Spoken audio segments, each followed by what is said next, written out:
Heavenly Father, today we put on the full armor to protect us against attack. We put on the belt of truth to protect against lies and deception. We put on the breastplate of righteousness to protect our hearts from the temptations. We put the gospel of peace on our feet to walk in your light, peace, and freedom with the Holy Spirit. We rebuke anxious thoughts. We take up your shield of faith for protection to block and destroy all the darts and threats thrown at us by the enemy. We put on the helmet of salvation to cover our minds and thoughts, reminding us that we are children of a mighty King.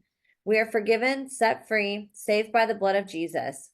We take up the sword of the Spirit, your living word, that has the power to demolish strongholds and is sharper than any double-edged sword. We come to you, Lord, in prayer daily. In Jesus' mighty name we pray. Amen. What's up, you guys? Welcome to The Imagination. I'm your host, Emma, and today I'm honored to introduce to you another incredible male survivor speaking out publicly for the first time. MK Ultra survivor and whistleblower, former Monarch asset and psychic super soldier, graffiti artist and painter, traveler, and absolute badass, Niklas. Niklas was not born into a generational family like many of the guests you've seen on this podcast. His story is fascinating in that he was recruited into MK Ultra through his spiritual gifts that were discovered through various testing methods by adults that should have been protecting him. Unbeknownst to Niklas's parents, he was baited into underground bases and used in various torture and mind control programs where he was programmed and used as a psychic super soldier. Niklas got many of his memories back at the young age of 14, and even more memories surfaced recently at age 33. And ever since, he has been on a quest to understand what happened to him. Niklas's story is important because it brings awareness as to how children are recruited into mind control programs without having to come from a satanic or generational family. Niklas came from what he considers to be a normal family and was still sought out to be a chosen one, which is every parent's worst nightmare. His story can help us to understand these recruitment methods, as well as how such heinous abuse can stay hidden out of sight and out of mind without even the parents of victims and immediate families knowing. Niklas's story is also important because it shines a light on some fascinating and terrifying topics that haven't been discussed in length on this podcast, including poltergeists, remote psychic assassinations, sleep abductions, reptilians, levitation, clones, shapeshifters, and even surviving wolf cages underneath Disney. This is Niklas's first time speaking out publicly, and I ask you all to please put away everything you're doing and give this brave survivor your ears, heart, and respect for his courage to speak out about the hardest things he's ever gone through. It's only through sharing our testimonies that we can begin to piece together the tapestry of what our world actually is, and Niklas has a phenomenal testimony to share with all of you today. He's deciding to speak out not for himself, but on behalf of all the children he personally saw and all the children that still remain in these underground bases he was taken to.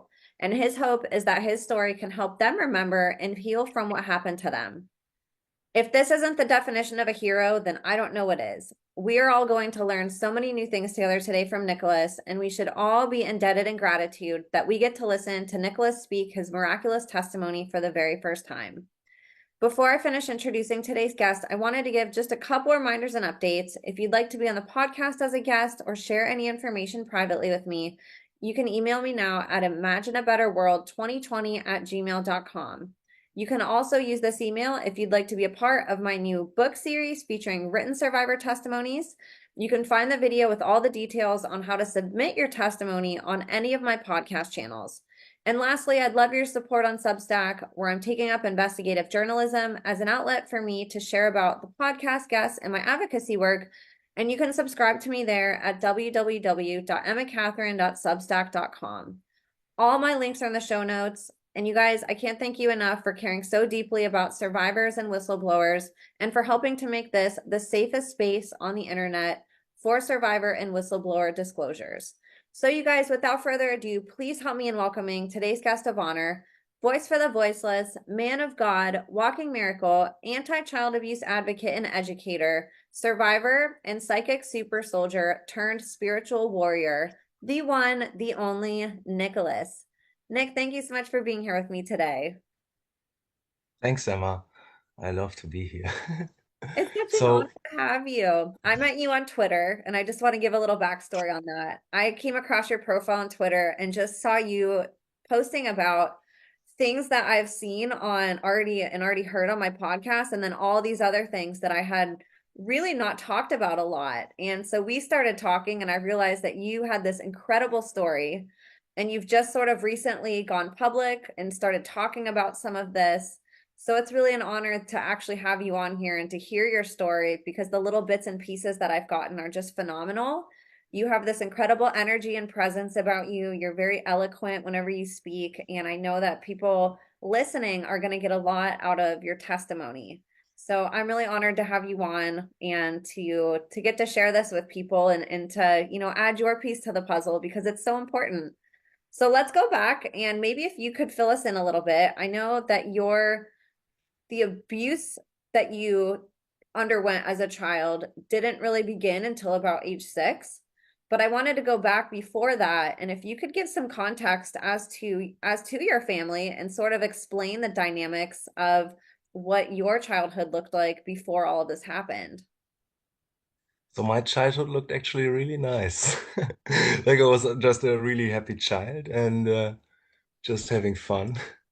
And I live on a farm. My father is a farmer, and I have three siblings, one brother and two sisters. And we live here like with my grandparents too. And Are yeah, it you was able to say really where you live or where you were born? No, uh, or in, two, in but in West Germany, like Western Germany, close to the border with the Netherlands. okay. That's where I'm from. So when I was young, um, I had really bad eczema. Like I'm gonna start there. All my life, I had really bad eczema, like really bad. And one night, I just didn't want to be here anymore. Like I had so much pain that I decided, I'm gonna leave. Like whatever that means. I just said it. I held the intent in my heart to leave, and for some reason, I immediately knew that what it meant. Like I went to bed and started doing pranayama, yoga, breathing, like really heavy breathing, and I raised basically my kundalini, and my heart and my mind became one, and it shot out of my chest. I could see shooting my consciousness as a plasma ball out of my chest, and I left this realm. I completely left this realm, and I found myself in hyperspace basically, and where there's no relativity, and it was 12 dimensional. Like it was also just too much for my mind, and I pretty quickly put my mind away, and my heart took over and told my mind, "Don't worry, I got this." So, um, but I totally lost it, and I was completely lost in hyperspace, and there was no relativity. It basically took 5 million years, or 5 million years, a million years basically of me being in hyperspace because there's no relativity. Time is just relative to yourself. And it was basically 2 seconds or 1 billion years at once. And at some point there was a light being which came to me and synchronized me to its perception of time and led me back to my body, like back to this realm, basically. And I could totally not understand that what happened. And I was back in 1 second. Like the second that I left, I came back to my body, but between it was like a million years. And this light being told me that I'm this little boy there laying in his bed, and I totally couldn't believe it. Like it was just, what? This is me? I completely forgot it. I just completely forgot that. And yeah, then it put me back in my body, and from there I just was really psychic. I could just talk to my organs. It's just my consciousness was vibrating really, really fast. That's that's what I could like really notice, that I was really, really like existing at light speed is what I thought. It's like that fast, and I could just stop time at will, and I talked to my organs, and I totally understood that my body is completely made of light, and it's just vibrating at a lower rate than my consciousness.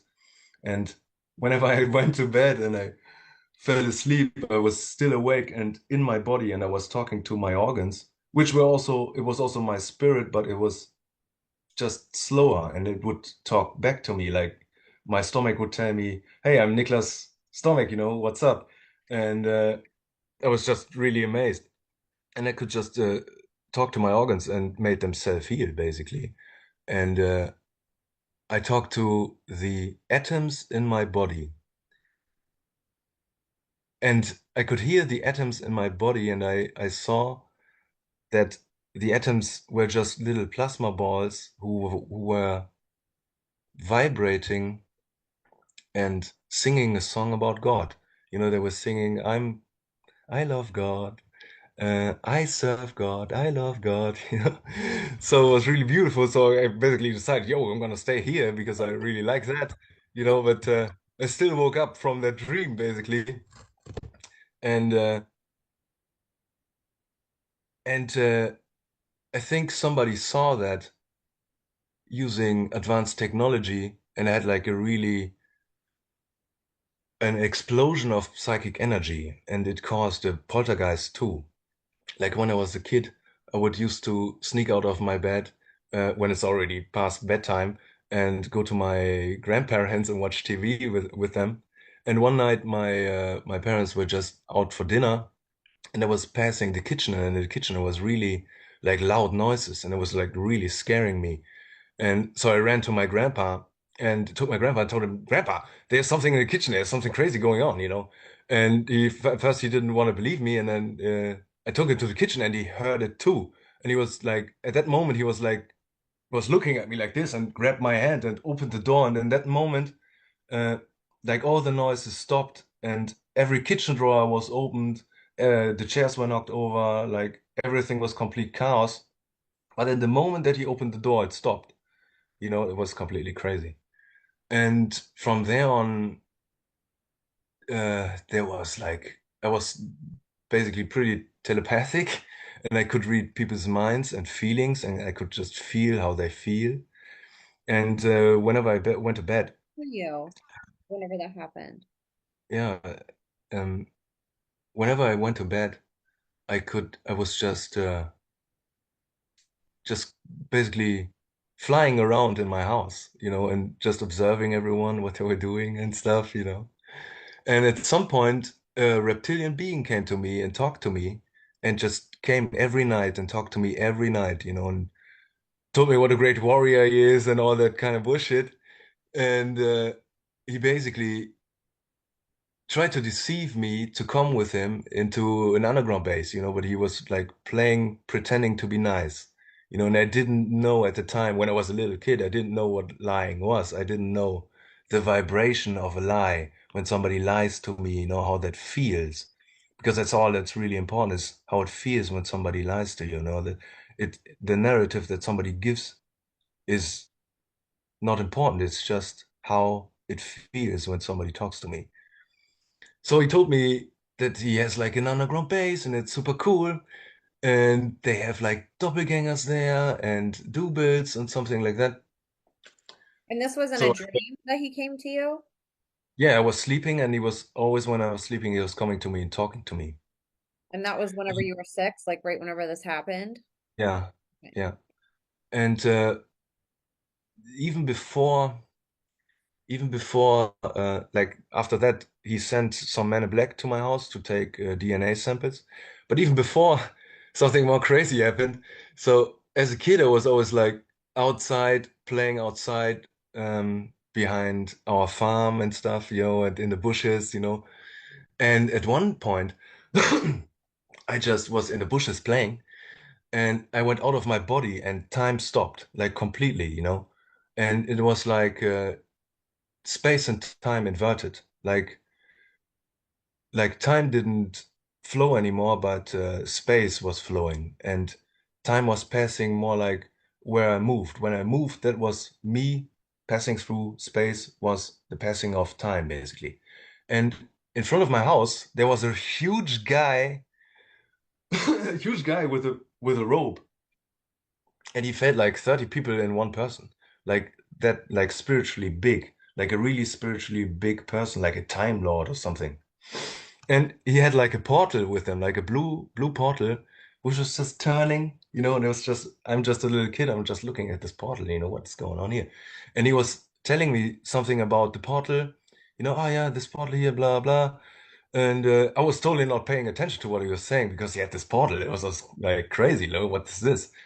And he asked me if I want to go into the portal, and I said, "Yeah, yes, why not?" And then I went into the portal and came out in World War One, and I relived my past life, like the last 2 or 3 years of my past life, completely, completely, uh, my life in World War One, and like how I fought against the French, and how I died on the Eastern Front, and like I remember specifically the last day I was alive. We were in the trenches, like in a barrack. They were like my comrades, and it was like 5 or 6 in the morning when everybody was getting shit drunk. Like they were getting really drunk, before the storm attack. Everybody was getting drunk, and I was also like getting a little bit drunk, because at 8 o'clock we had to like go over the top, basically climb a ladder and go into no man's land. And there I died, and I even have like a birthmark from it. Here, I was shot here and here. It's what, like I remember that I was shot in my face 2 times. Then I laid on the ground. I felt my helmet, and I went out of my body through my head. And as soon as I was out of my body, I immediately understood that it was all a sacrifice. So all these people, the Kaiser, and they were all Freemasons. Basically, I saw that, and they were just super conscious about what they were doing. It was all a sacrifice to Lucifer. Like, oh yeah, we're gonna take the French people, and they're gonna murder the German people, and the German people are gonna murder the French people, and everybody who dies is basically a sacrifice to Lucifer because we made all this shit up. It's all a lie, just to sacrifice people. And I saw it. And then I talked to Jesus, basically. There was like Jesus talking to me. And I realized, wait a minute, this is completely a scam. This is all made up bullshit. And he told me, no, I told him, what do I have to do to fight for you, because this is all made up. And he told me, you only have to love. And then I basically came back out of the portal. Like it took really a long time. Like I saw my family, which I had there. And it was really sad to me because I really miss the family that I had there, that's really sad to me because I'm never gonna see them again, and I kind of really miss them. And yeah, that was really sad. So when I was out of my body, out of the portal, uh, and back into my child body, I realized that this guy who I was, and my name was Anton then, now it's Niklas.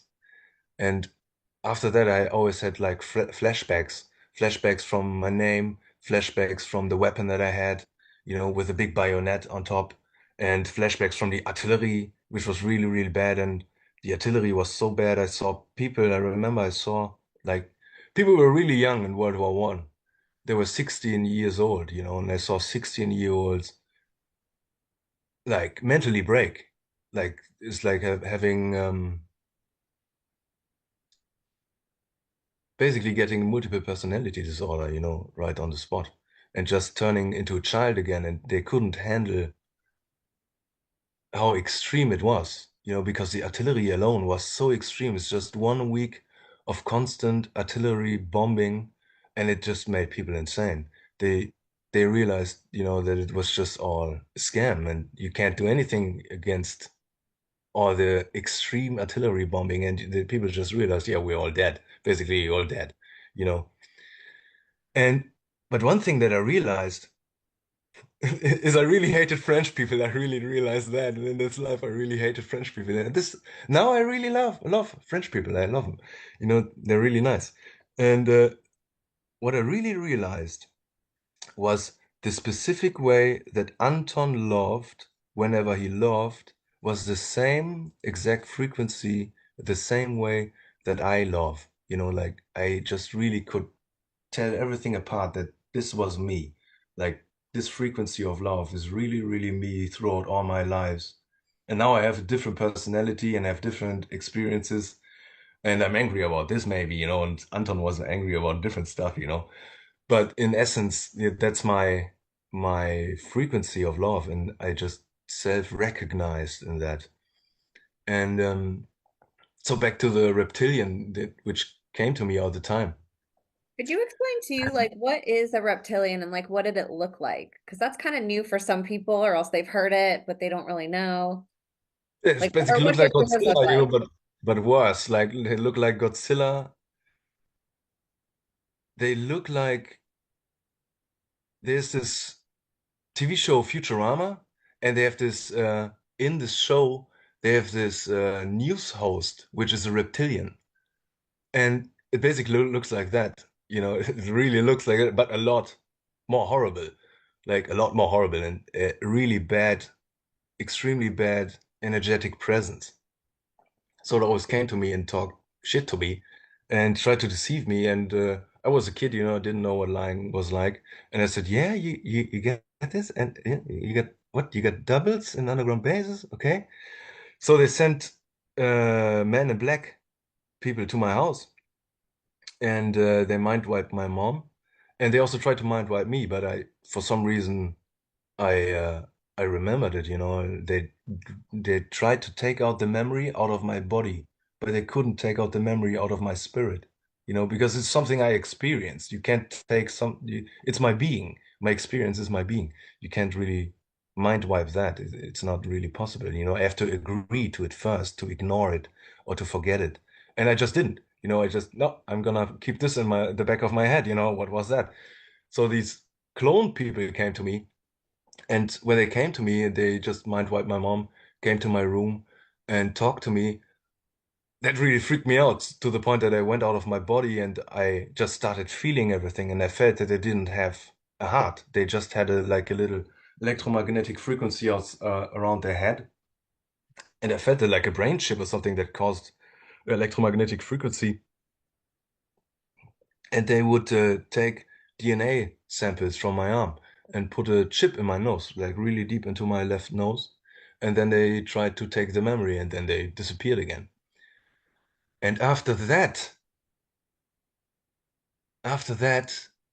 in one of my dreams, when I was out of my body, there was this reptilian, but there was also another guy, a blonde guy in a blue suit who was also really, really psychic. And he tried to talk to me, and to tell me not to go with this reptilian. But he was, but it was, I felt that he was really pissed about the whole situation, and the reptilian just was playing nice. And I just totally didn't got it, and I went with the reptilian. And then in the following nights, I started to wake up in a clone body in an underground base, and basically a kindergarten for psychic children. And they had like tubes for the clones, and they had little gray aliens, drone workers who don't have a soul, and they're just drones. They're run by a supercomputer. I was standing there with them, and I was scanning them and trying to understand what the fuck is up with them, and I just got instantly this knowledge that they are all connected to a centrally controlled supercomputer, and that's all. They're just meat sacks. That's it. They're not really aliens from another planet or some bullshit, which I like to tell people, you know. And there were other psychic children, and it was basically a kindergarten, and you could play board games. And there was this super telekinetic girl which took my hand, and because I was like pretty freaked out sometimes there, and they have like brain chips in the clones which kind of represses your mind and you can't really think straight. So there was a boy and a girl, and this girl was really telekinetic. Like she made the board game float and all the parts of it float. And I was like, wow, this is crazy, you know. I was really impressed with how good she was at being telekinetic. So, but we were interrupted because uh, there was a portal on the side of the room, a blue portal again, like a blue turning portal. And there were two people coming through, two humans in really good looking suits, like really fine suits and hats, you know. And they were also like they were a little bit different than the clones that they sent to me, the men in black, because they had, I don't know, they had not the best suits, I guess, but these guys had really good suits. And after these guys was a real big reptilian coming in, you know, like a really big reptilian, like a dinosaur looking guy. I have a picture of one which looked like him. I'm gonna show you. So the reptilian looked like this.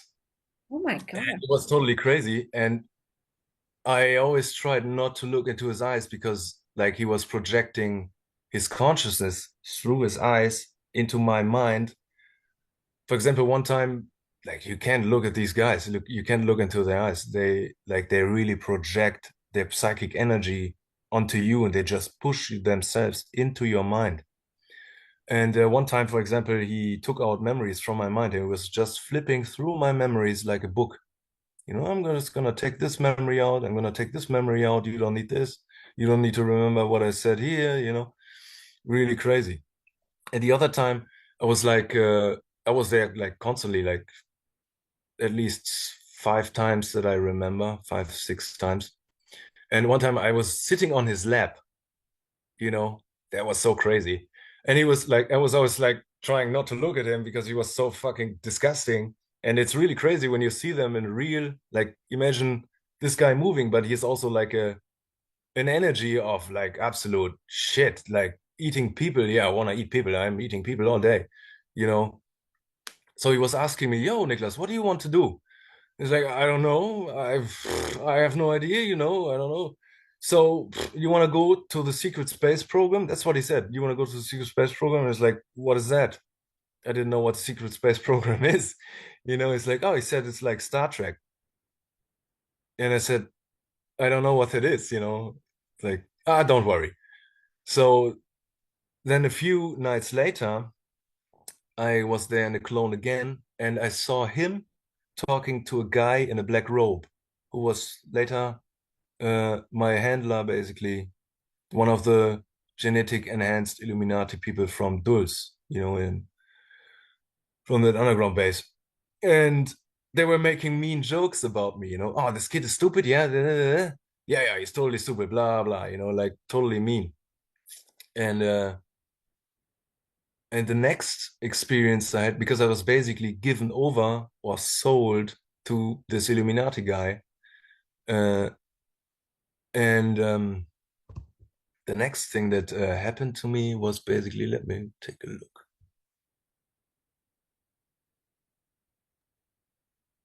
And one other thing, a gray alien or gray, one of the gray meat sacks asked me if I want to rule and enslave humanity with them. It's like, what? You know, what are you asking me? You know, and because they used to mind repress me whenever they liked, you know, whenever I wasn't supposed to talk, they would just use the brain chip in the clone to mind repress me. I was just pretending to be mind repressed, you know. Just yeah, when you can do it, yeah, I can do it too, you know. I'm just gonna pretend I'm fucking stupid and not answer to that question because what kind of fucking question is that? So when I was back in my body at home, you know, I was thinking about it, you know, and ruling and enslaving humanity like my parents. What are you talking about? No, I don't want to rule and enslave humanity. What a fucking stupid question is that? So, so one of the next experiences I had, so they always just they make new clones. They take you in REM sleep, and the next experience I had was I was standing somewhere with a guy, which I think was a Nazi, was a German, you know. So German Nazi, this was, I think, the only time I met a Nazi, and they're also completely possessed, completely parasitic, and they like what they're doing, you know, they like killing children. And he was standing like a pool. They have this where you can jump into a pool from a thing. They have something like that where you can stand on, and he was just standing there throwing children into a deep pit, like a really deep pit where they would die for sure. Like you would die, and they just throw me off in a pit and I died. I felt my body hitting the ground. It really hurt. And then I was out of the body, out of the clone, and went back to my body at home. So that happened like 3 times. Like the second time he did it again, and I still didn't understand what the fuck he wants from me. And the third time I asked him, "What do you want?" And he said to me, "Fly." And then he threw me off again. So I just focused while I was falling down on, okay, and I'm gonna try to fly, like I used to do it in my spirit when I'm dead, but in the body. And I just figured it out before I hit the ground. So I just floated down slowly, and then I floated back up. And it was a feeling, like a really strong free feeling to levitate. I just levitated. I had this really strong feeling of, yeah, levitating basically. And I levitated back up to him, and I stood there, and that was it. Then they put me out of the clone, and they basically, that's how they give you abilities, like they bring you near death all the time and tell you, "You're figured out." And then I could fly. Then I knew how to fly. Then whenever I needed it, I could just levitate. So that was really weird. And the next thing that really happened was that I was in a cage with wolves, and I woke up in a cage, and there was a really big wolf, and it was a really aggressive wolf. It was half naked, or naked, I don't know, and it was just a really really big wolf, and he wanted to kill me, and he attacked me, and he bit me in the neck, and it really hurt, and then I died, and I was out of the clone. And I was floating around, just looking at stuff, and there was like a big warehouse full of cages with children in them, with wolves in them too. And I saw people in black robes there, and I scanned them, and they really enjoyed doing it. They really enjoyed torturing children. They saw everything on their monitors. They could see how you feel, what you're thinking, and all that stuff. And so I was there almost every second night then, in a clone with wolves in a cage. And over time, the body in the cage became more and more traumatized. And every time they put my spirit in it, it was really weird. I have my daytime personality. It's in my spirit too. But then you are in a body which is really hardcore traumatized and dehumanized, and doesn't know what to do anymore. And for example, one time the wolves pissed on me, which was a really strong smell. And it meant that but I psychically got that it meant that I'm part of the wolf pack now. And I have a wolf mother, and I have a wolf father. Alpha wolf was the alpha wolf. And I had to often eat with the wolves, like, and fight for food with wolves. And everybody's snarling at each other, like really crazy. And but I also got that the wolf mother like really cared for me. Like she really cared, like I was her puppy now, basically. I was her poop, puppy. And Where was so this event? Do you know where this was at, that these cages were? Was it in the same place that the first clone memories were? Was this a different location? no, it's a different location. And I went out when I went out of my clone, I got out above, and then I flew back into my body here. And I saw it was an amusement park. It was a really big amusement park. I don't know what if it was Disney. I think it was Disney. I don't know which location of Disney, but it was a really big amusement park, and just below it they had like a warehouse full of cages with children in them, and were dehumanizing them and feeding them to wolves. Or they would, for example, electrocute the cage. They electrocute the cage. I touch the cage. I get a really strong shock, and I was like knocked over. Or the other time, the Illuminati guy came with a stick and beat me with a stick, really crazy. And yeah, so I was there, dehumanized all the time, until the point like where I took a spirit imprint from the alpha wolf of how to be as a wolf. And then I knew how to be as a wolf and to hunt, and that it's okay to defend yourself or attack. And in the end, they put me in a cage with a super aggressive wolf again, which wanted to kill me. And I immediately got that he wanted to kill me. And I scanned him. I went out of my body. I felt that he really wanted to kill me and he was about to kill me. So I went into his body and I saw his organs and I made his heart stop. And then he was dead. He just fell over and he was dead. And I just decided with intent to kill him to make his heart stop, and then it stopped. Then he fell over. And that was it. And then the Illuminati guy came, was super happy, like, oh, suddenly he was so friendly to me and he was so nice, oh, that was great, oh, great job, killing that wolf. So that took about a month, like, of dehumanizing me in a clone with wolves. It's just really crazy. Oh my gosh. And so they were happy that you did that because that was what they Yeah. were hoping that you would do all along. Yeah, they wanted me to do it all along, so they can utilize it later in one of my altars, just killing people easily. And once you learn the ability to do these things, it's really easy. It doesn't need a lot of energy to kill somebody remotely. It just doesn't, like it really doesn't. You don't have to be super psychic. You just have to have done it once, I think, and then you can do it. So that was that in the wolf cages. That was really bad. And I'm already really traumatized, like in daytime, I'm just in school sitting like this. What? What's up with me? I don't know. Like having bad grades and everything, especially in the seventh grade. I had all Fs. Like completely the whole year was F. And the eighth grade too, completely. I just completely gave up, I just didn't wanna do it anymore. What did they And what did they think was wrong with you? That you had, ADD, or like why did they, yes, they yeah. said I had ADD, that's something that they said I had ADD.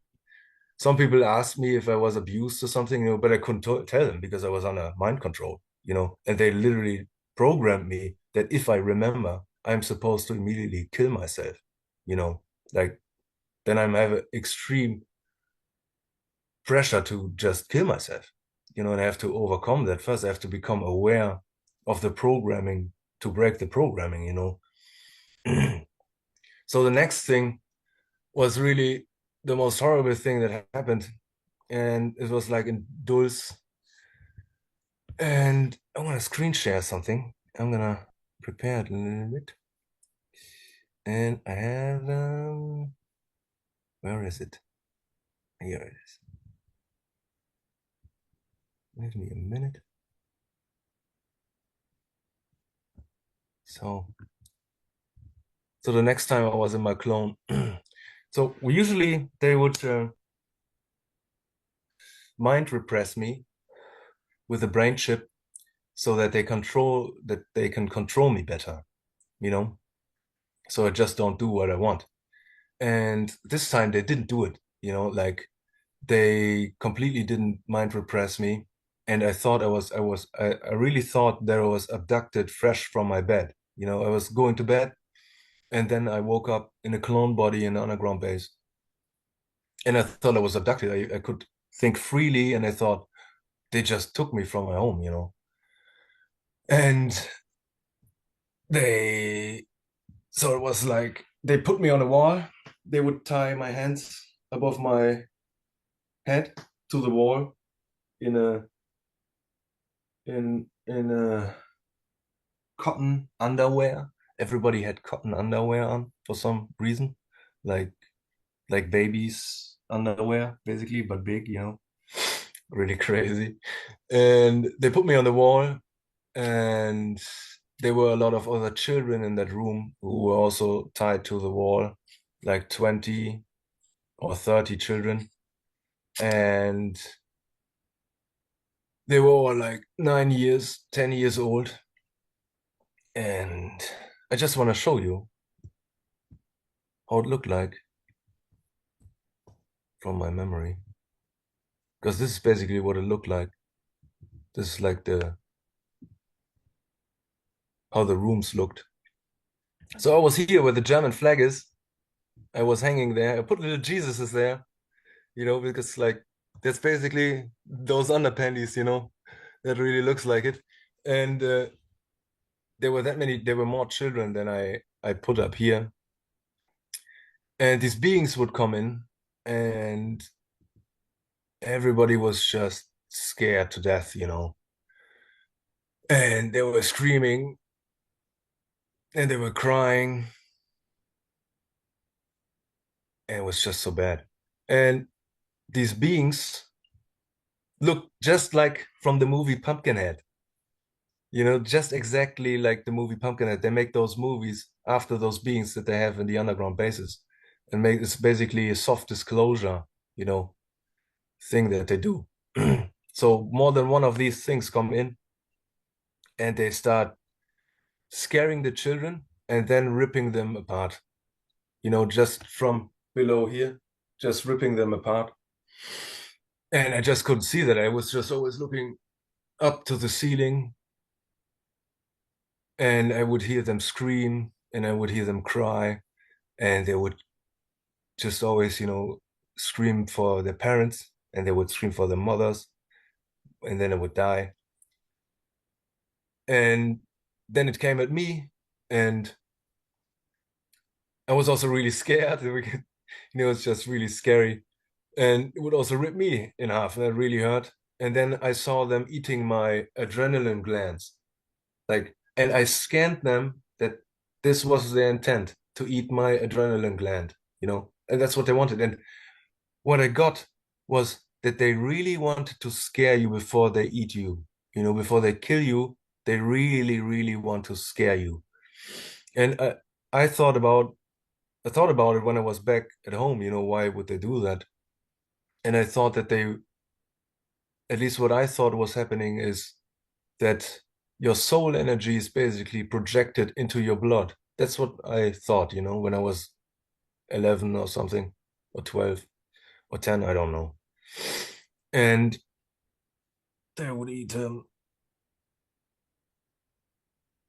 And so when I was out of my body, I just went out above the base, and I saw a ridge line. And it's exactly the same ridge line as in Dulce, it's like the mountains. That's exactly what it looked like, exactly. And I was flying back to my home, my original body. And I was just asking myself, where the fuck am I? And I instantly knew that I was in Dulce, New Mexico, in the Jircilla Apache Reservation. And I thought, what the fuck do they have the Indians to do with this? What the hell? And I thought about, oh man, I think I can never remember this, Dulce. What kind of name is that for a city? I only know like small German town names, and they don't sound like American cities, or towns. So yeah, Dulce, New Mexico, that's what I got. And a few nights later, I was there again, and they would hang the children again on the wall, and everybody was screaming and crying. And because I knew that they wanted to scare me before they kill me, I just focused on not being scared. I just really, really, because I knew I'm gonna die anyways. I'm gonna die, it's gonna hurt. So I just hung there, and I really focused on not being scared. I just closed my eyes and said, fuck it. And I'm not gonna be scared, and this thing came really, really close to my face, like really close. I have another photo and another picture.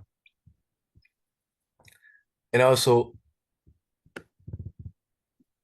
when it was really bad, like the first time, I would try to go out of my body, and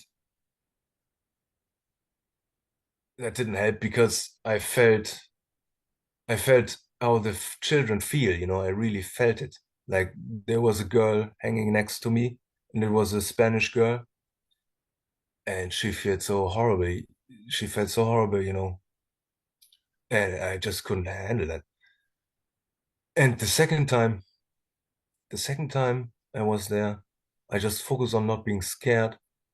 And to my right, I could hear a French boy, a French boy like screaming in French, but not screaming like being scared, but screaming like, "Hey, fuck you, motherfuckers, fuck you." And I think he was showing him the finger too.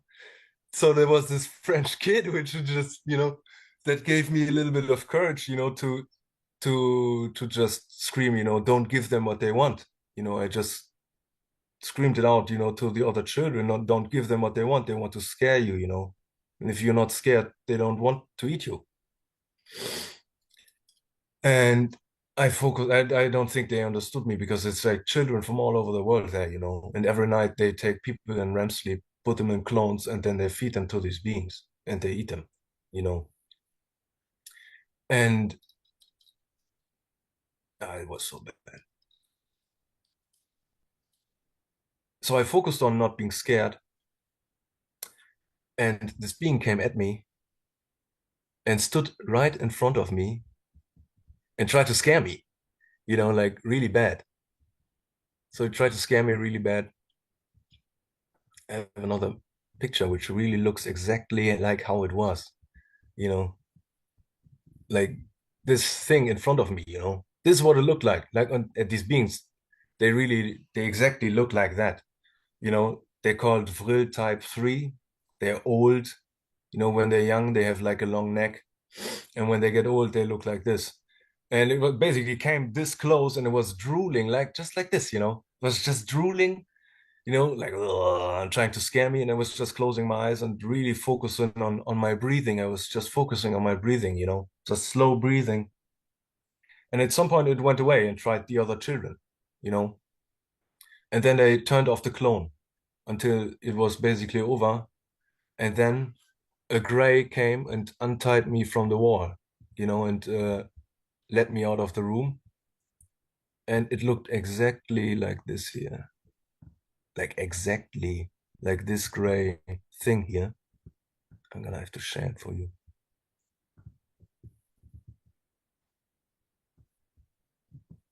Exactly like this. Like exactly, you know. There's a lot of pictures on the internet of gray aliens, like hundreds of different types. But this is exactly how it looked like. Exactly. This is what it looked like. It untied me from the wall. It let me out of the room.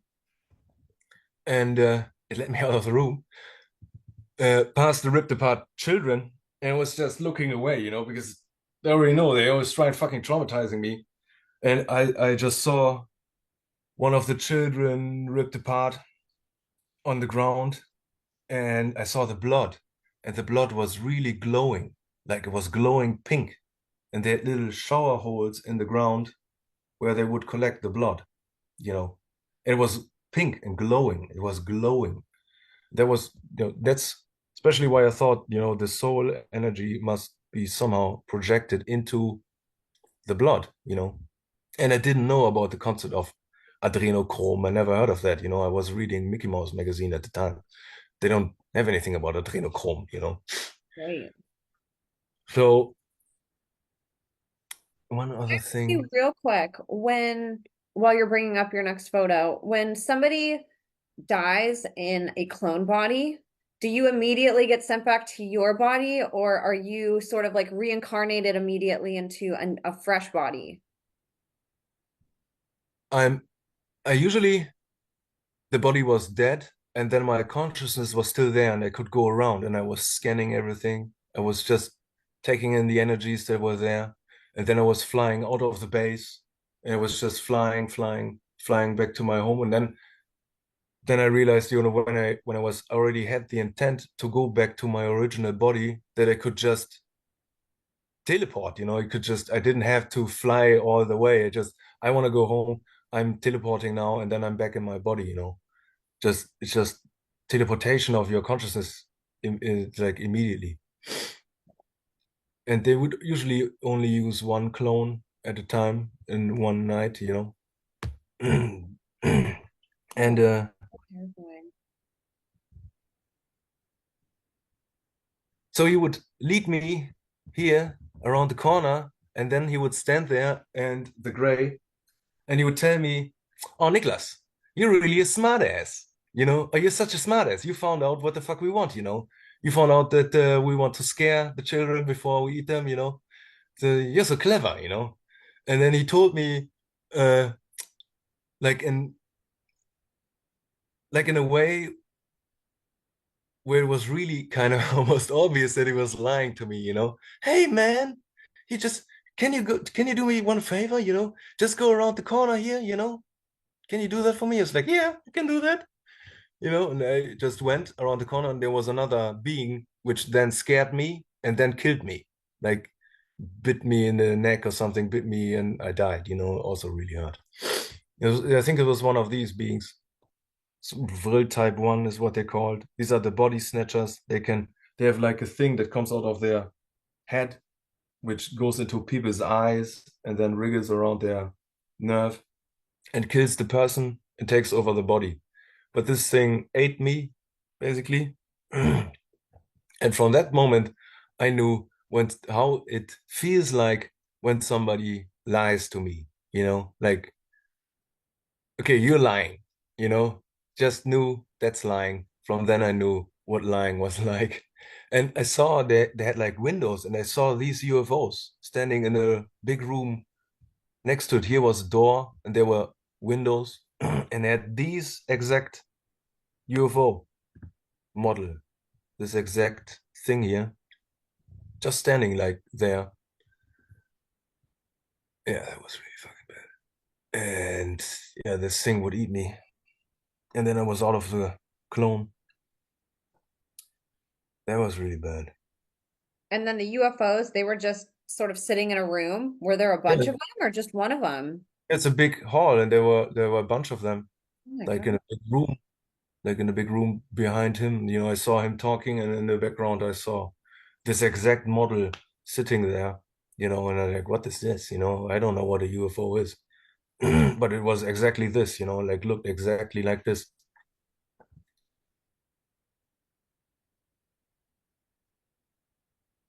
So the next thing that happened is so after that, uh, I well, I remember when I was back in my body, and there were also other beings talking to me. You know, when I was back in my body, there were other beings telepathically talking to me, and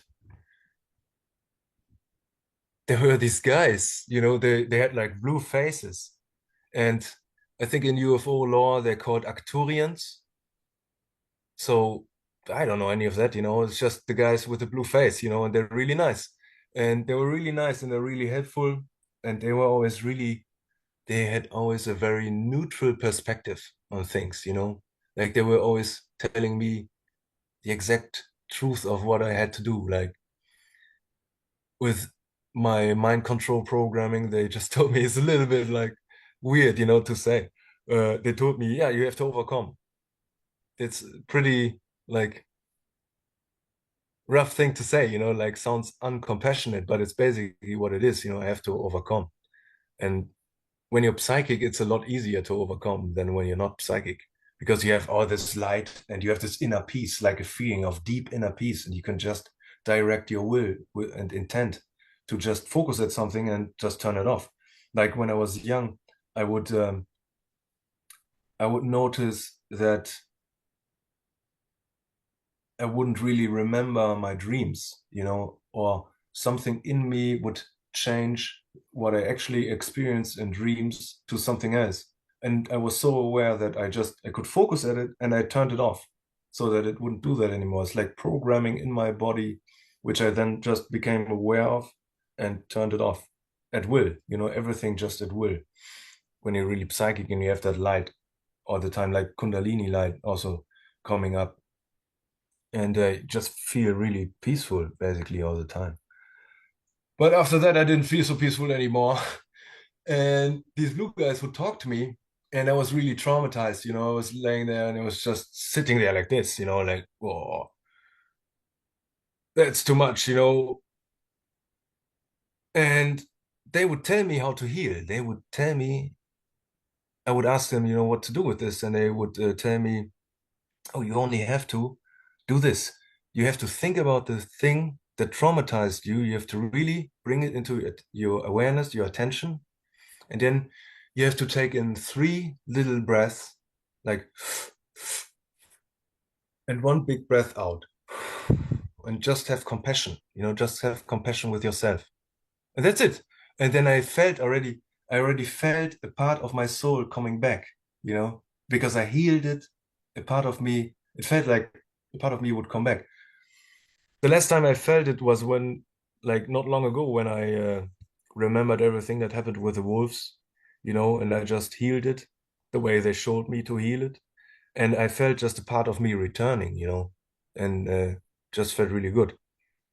So because it happened, I learned it after I was after that happened with the wolves, and I didn't have the time or awareness to heal it because I couldn't bring it directly back into my awareness. It was always like something that I still had to heal. So, but everything else, I from there on, I just healed. Every time they torture me, I'm at home. I'm doing my healing. I'm looking at it. I'm taking 3 breaths in. I'm having compassion. You're a little bit sad, about it, what happened. But you have to have compassion. You have to self-love, basically. So I did it.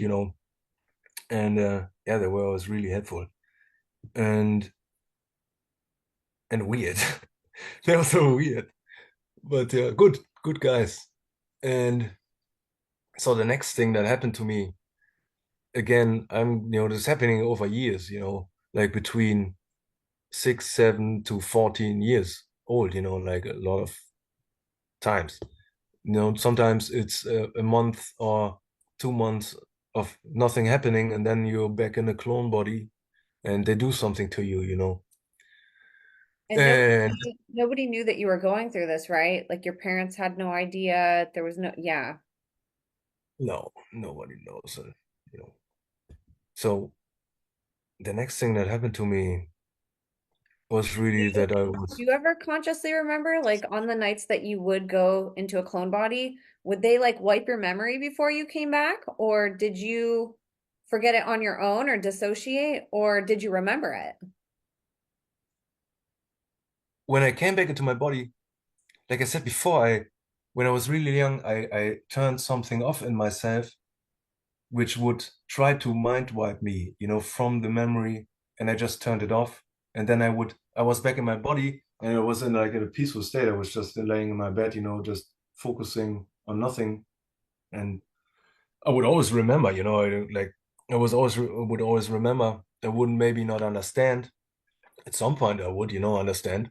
Like I was really pissed at this gray thing, at this gray alien, and I was just laying in my bed and I just really want to kill him, I just wanted to choke him to death. And I understood, if I die anyways, I could at least try to fucking kill them, because they're gonna kill me anyways. What does it matter? And the next thing that happened was I was in a clone body again, and there were these insectoid beings. They have like reptilians in Dulce, and they have insectoids, which are also psychic, like they're really psychic. And I would also meet them, like a lot of times I wouldn't be put in a clone, and it was just still psychic going out of my body, and I just hang out in an extra dimension, and then these insectoids show up as an energy being, and they try to get into my soul and possess me, or they try to eat my energy in another dimension, basically. But also in an underground base, in a real physical body, and they were there physically, 8 feet tall, munted beings would just eat me, in my clone. And yeah, they like this one time I was just in my clone there, and they would eat me, and it didn't hurt, and I focused on like scanning this being, what the fuck do you want from me? And I went into this munted's head basically, and scan him, and he was self-aware enough to notice me doing that and letting me know, and basically a self-awareness loop where he was aware that I was aware, and I was aware that he was aware, that I was aware of him being aware, and so on and so on and so on. It's just super aware of each other. And he was scanning me and I was scanning him. And then he ate me completely. And that was it, you know. And that was basically the experiences I had with these beings. It was just, I mean, that's not even all the experiences I had with people there, that's still coming. It's just I'm being killed by a wolf, I'm being killed by these beings, I'm being killed by a mantid being, and they eat me, try to eat me, they eat me. And the next time I was in a clone again, so there's a lot more to these mantids.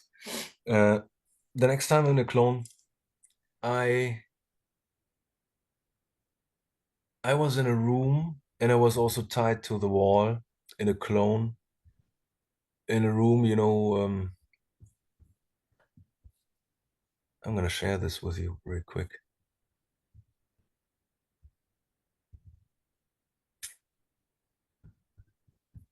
So I was in a room like this, and I was hanging here, just again, half naked, tied about my arms, and I saw people standing here in black robes, like a group of 3 people, and one of them came to me, had black hair.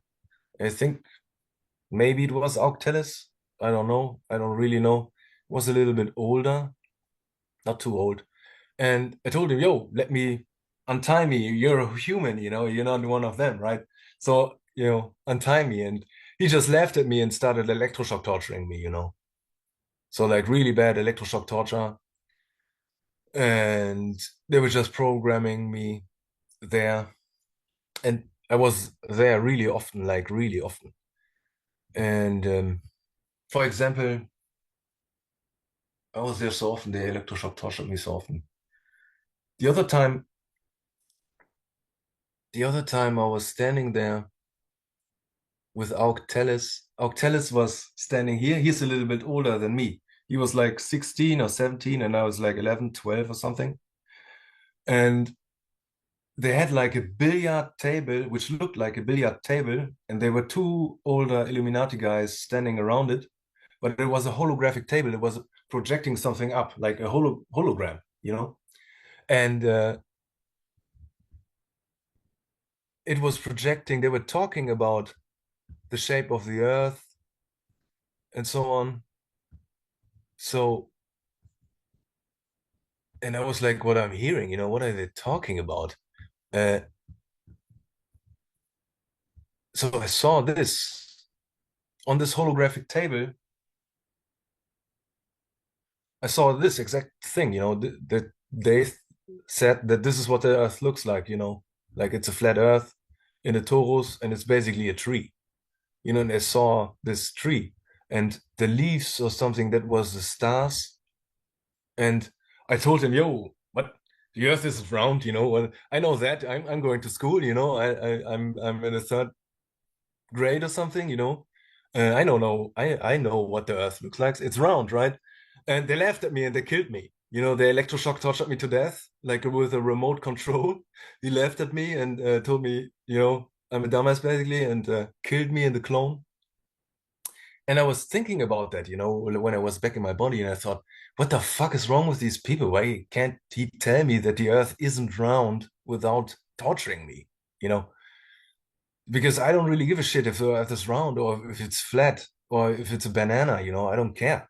It is what it is. I'm still myself. It doesn't have anything to do with me, I don't really care. But they had like a big holographic picture of the earth and it looked exactly like this, like a tree and a flat rhyme. Uh, it was crazy. And the other time, uh, I was there again another night, and then they raped me and they cut my throat from left to right, and it really hurt. And this guy drank my blood, you know, and it really hurt. It also really traumatized me. And they sacrificed me to Lucifer before I went out of the clone. Before I went back to my original body, I was in an extra dimension, meeting Lucifer, which is like a plasma ball collective of inverted souls. And they were trying to integrate my soul, they were trying to convince me to join Lucifer, you know. And I was just thinking, man, there's no love in this thing. Like there's nothing, like no love, at all. Like there's no intent to love at all. It's just deceiving and manipulating. And I'm so clever. And so after a while, I went back into my body and I saw little Jesus. I saw a little picture of Jesus, and Jesus was talking to me, and he was telling me, Niklas, where's the love in that? And it's like, yeah, where's the love in that? What what I'm supposed to do with this? I don't want anything to do with this stupid shit. There's no love in it. And Jesus was like, yeah, right, there's no love in it. Don't worry about it, basically, you know. And the craziest thing is that I had like a view, like a 16:9 cinema view, like really far, and I saw Jesus. And recently, like a year ago, I took mushrooms, like a real high dose of mushrooms. And I saw like the same thing, like the same window. And through that window, I saw a lady, a lady who was talking to me.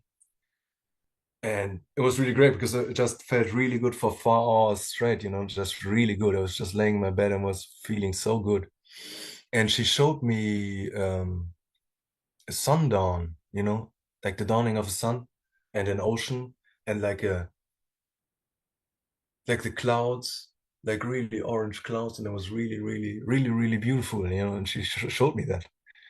And she had this little guy with her. She always has these little guys with her. There's always a lady. She just comes, like in 2012, she came to me, and in between, she always shows up, and just takes me out of my body and puts me in a really, really beautiful dream, like where you feel really good, not just I'm watching something or something, no, but where I really feel really peaceful.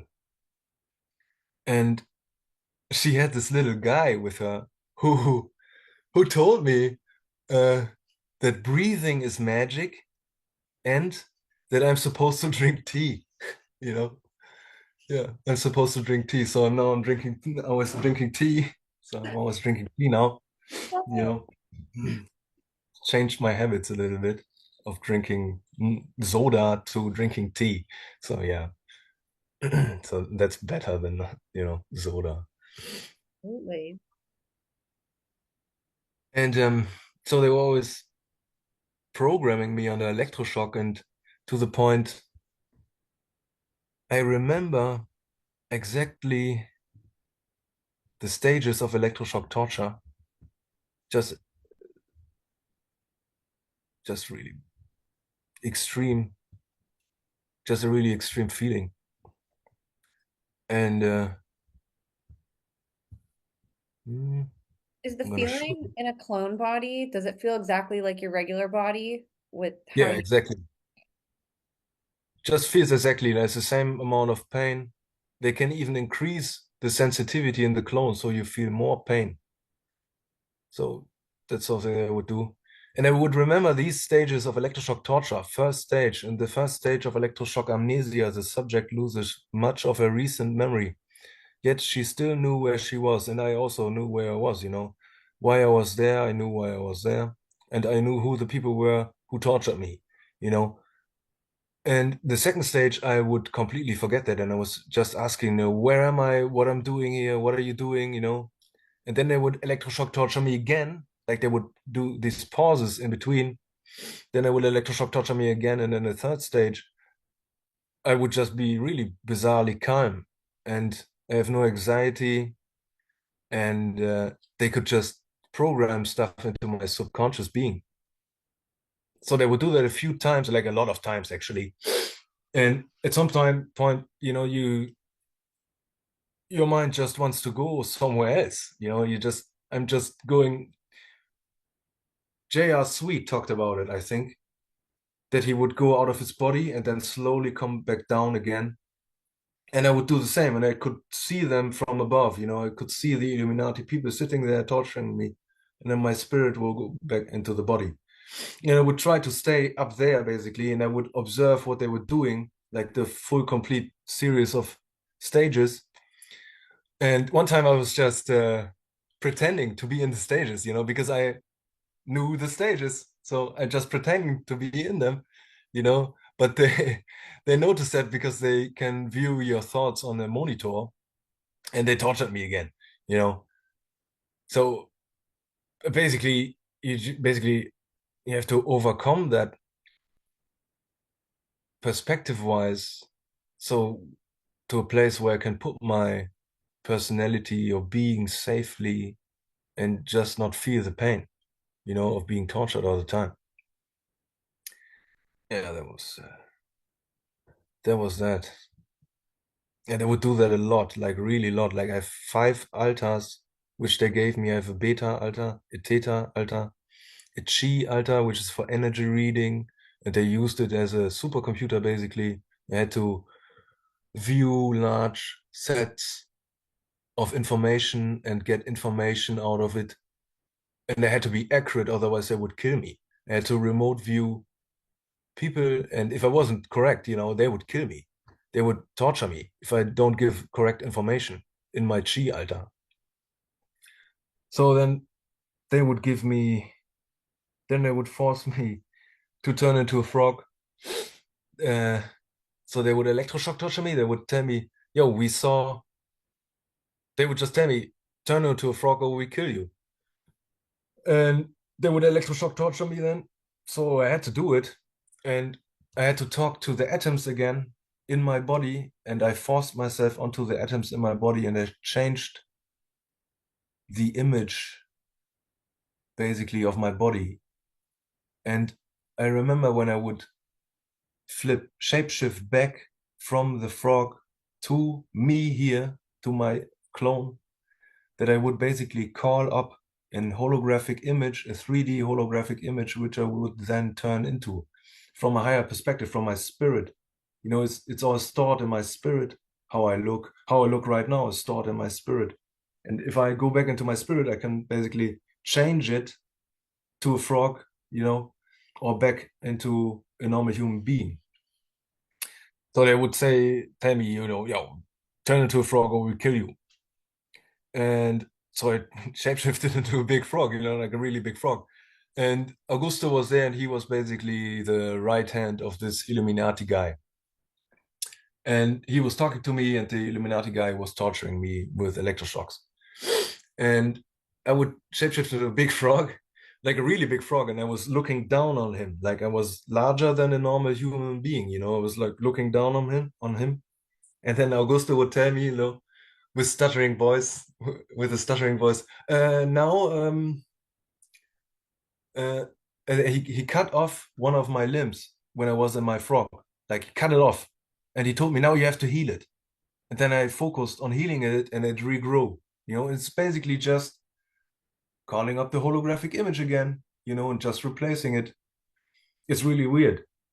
It's just a holographic image. Everything here is just a hologram, and this is just a holographic image of myself, which they have to electroshock torture me into this perspective where I can do it. Now, right now, I consciously can't do it. But if they torture you, then you figure it out pretty fast how to do it. And he told me to heal myself, and that was it. There was an over for the night. And after that, so I was constantly attacked in an extra dimension by these manted beings. And after it, I was still attacked by them. And I remember, for example, I was in my beta altar, which is just naive, a little bit naive, and don't know what's going on. And I'm just flying around in extra dimensional space. And there was this manted being which attacked me and tried to eat me. And it was just flipping out, ah! And I just shapeshift into the frog. It's the craziest stuff because I was just there as the frog, just sitting there, and for minutes nothing would happen. This manted being was standing there doing nothing, and me as a frog also doing nothing. And then this manted being just attacked me, and I just grabbed him with my tongue and put him into my mouth and chewed on him and completely put him in my stomach, and he died in my stomach acids. I could see how he died in my stomach acids, you know. So that was really good. So I was really happy about that, you know. So if I'm attacked by munted alien beings, then I just can shapeshift into a frog and eat them. And I think that's why they do that, you know. I think a lot of it, like, I found this website where somebody else is talking about it, and to be honest, I never heard about it before, you know, other than my experience of just shapeshifting into a big frog. You know, nobody ever talks about it. You know, shapeshifting into a frog. Nobody ever talks about that anywhere on the internet, you know. And there's this website which talks about it, and it says that they have Navy people who can do the same. Like they all on a MK Ultra 2, you know, they have three Alta MK Ultras, and one of them can shapeshift into a frog, you know. And I think it's because of these beings, which, you know, that you can just eat. I guess that's the way to kill them, is to eat them, you know. I didn't know what to do else. You know, still don't really know what to do with these beings other than eating them, and then they die in your stomach. I guess it's pretty weird that you turn into a big animal, you know. But they're also animals, they're just psychic, you know, they're just because they eat people, they eat people's soul energy. That's why they're psychic, I think, you know. And there are different explanations to these beings, that all these beings are basically from here, the reptilians and the mantids, and it's originally people who didn't have a heart chakra and went into eternity like I did when I was a child, but I had a heart. I had a pure mind, body, and spirit. So it's trinary. And if they don't have that trinary effect, if they don't have the heart, then it's not balanced and it goes sideways. And they develop, you know, like I said, it's like evolution. It really is like your consciousness really increases to the point of light speed. And it's like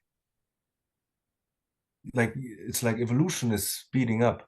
You just in hyperspace for a minute, and it's just 1 million years of evolution in a second.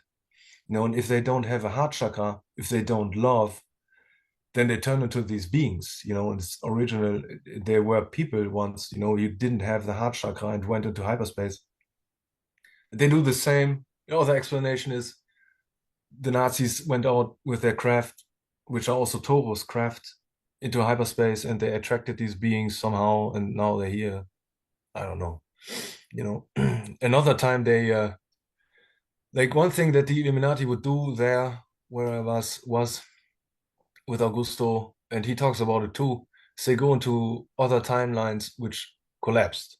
You know, like apocalyptic timelines, and they connect with them, you know, to synchronize them back to the inhabitants of this time.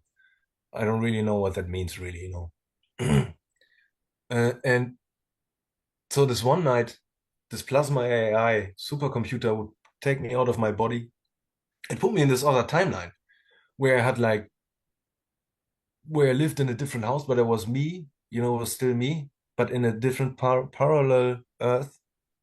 And these beings came out of the underground bases and ate everybody. So everyone died, you know. And when that happens, it's not just humans disappear and this place still exists. Our souls are projecting this place. Basically, everything around me is still in my soul, you know. It's not outside of me, it's actually inside of me. So I'm inside my soul bubble, and everything here is manifested by my soul, projected like it's projected by my soul. And when there's no more humans with souls, then there is no rhyme, because there's no soul projecting the rhyme.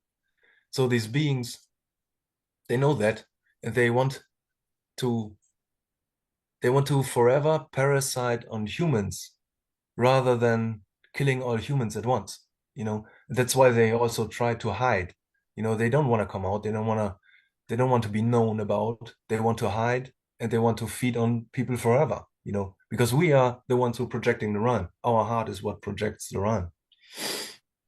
So, and in general, a lot of groups use that. Like they have artificial rhymes, like artificial earth, which they abduct people into for that sole purpose. You know, they like some people get abducted to Mars, which could also be just a artificial Taurus rhyme, you know.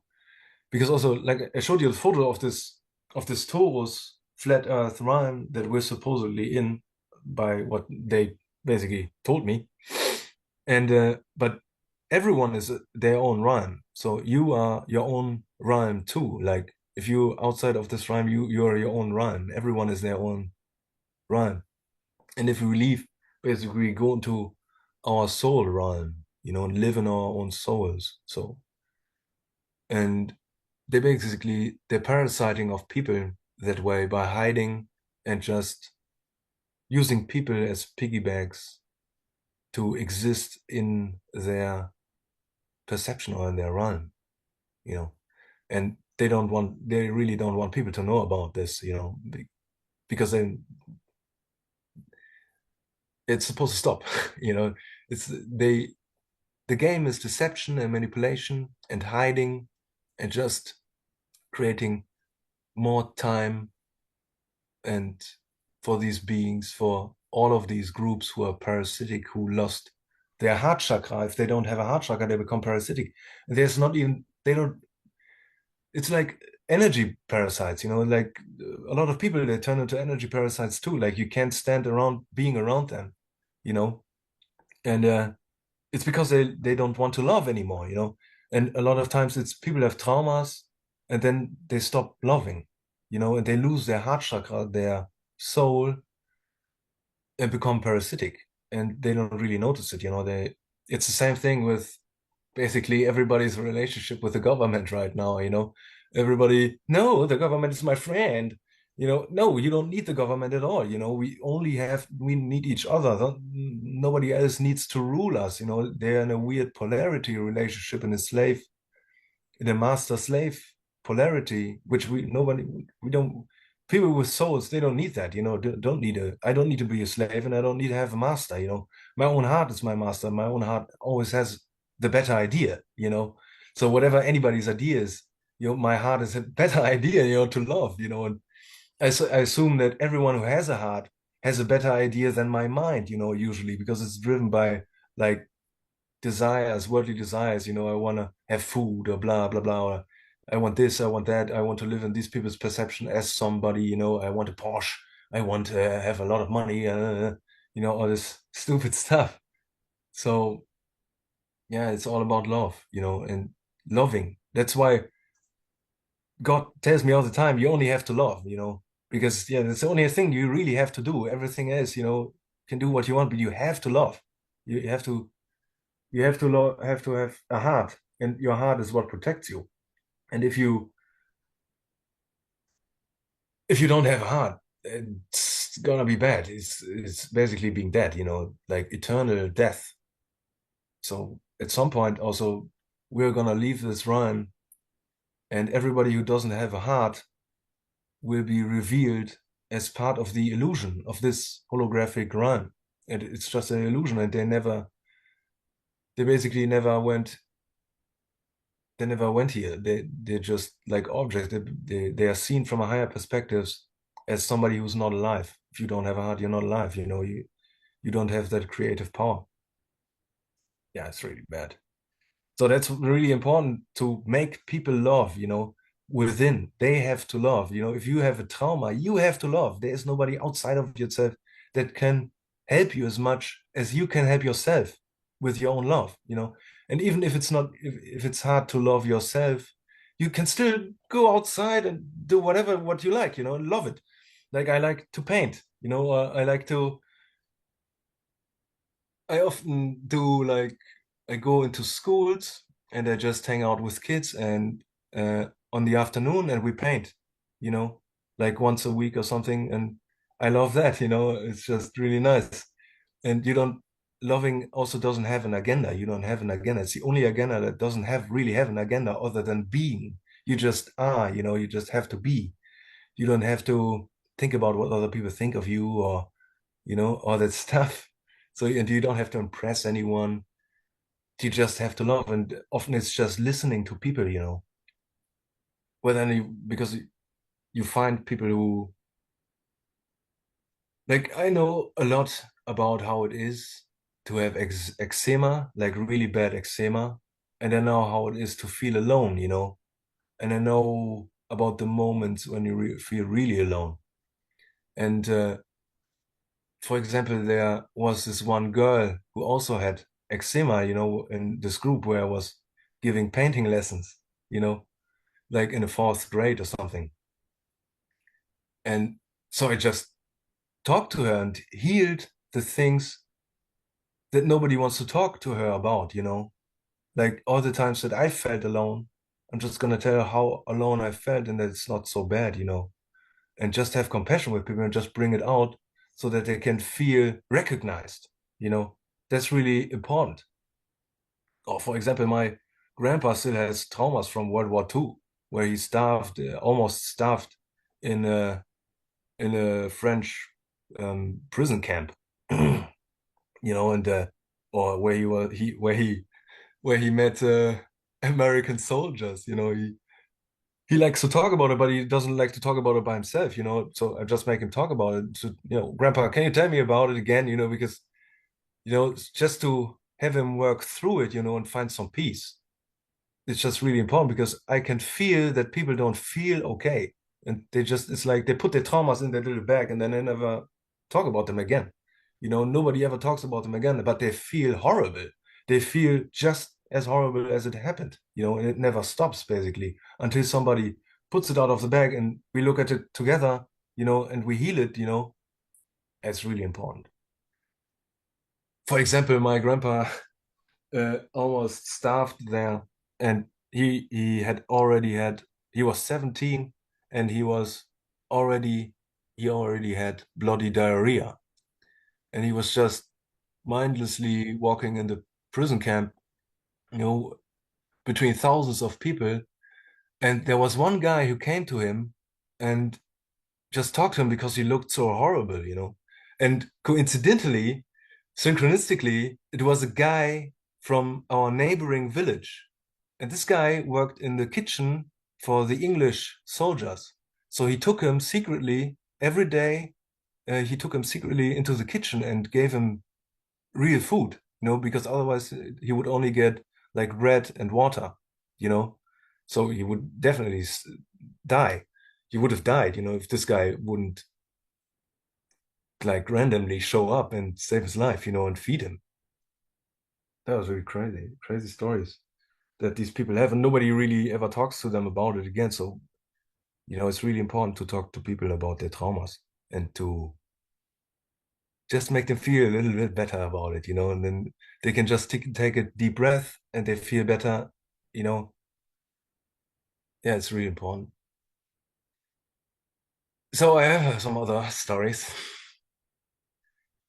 Um, for example, one time I was completely mind controlled in the bases, and they sent me through a portal into another realm, and I was completely mind controlled, and they just sent me into a portal into another realm. I don't know what kind of realm it was. Could be Mars, could be some other realm, maybe it was a reptilian realm. I don't know.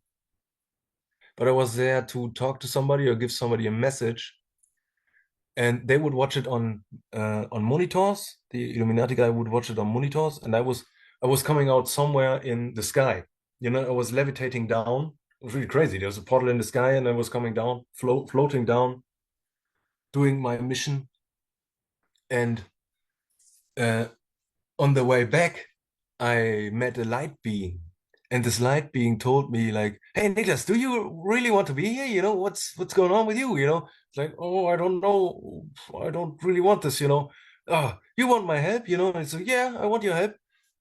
Okay, I'm gonna try to help you. So you're not the mind controlled slave anymore. You know, and immediately Augusto, on the command of this Illuminati guy, told me telepathically to, oh, don't listen to this, what this light being was telling you, forget that. And then I came back through the portal, and what they did is they sent me to another place. I think it sounds ridiculous, but I think it was the moon, and just do consciousness transfer. And they put me in a big tube. And I think there were two reptilians or body snatchers who just started to electroshock torture me a lot. They tried to make me forget the whole thing, which just happened. That a light being talked to me and tried to help me. They really tortured me a lot. And when I was laying there, I could sense that they were evil, that are really evil. And I was already dissociating and going into my altar, which would take the trauma, you know. And before that, my spirit, I don't know if God talked through my spirit to them or my spirit talked to them. And I told them something which really scared them. I really scared them. I told them, that I'm gonna fuck them up or something, it's something. But I could feel the energy shift from ha ha ha, we're gonna torture you to oh no, I'm really fucking scared. And I remember when I was back in my original body, I was thinking about, like this is how you make people scared. I'm not gonna forget that, because I want to make you fucking scared of me. You better be motherfucking scared of me. So that was really good. It was a really good feeling. So and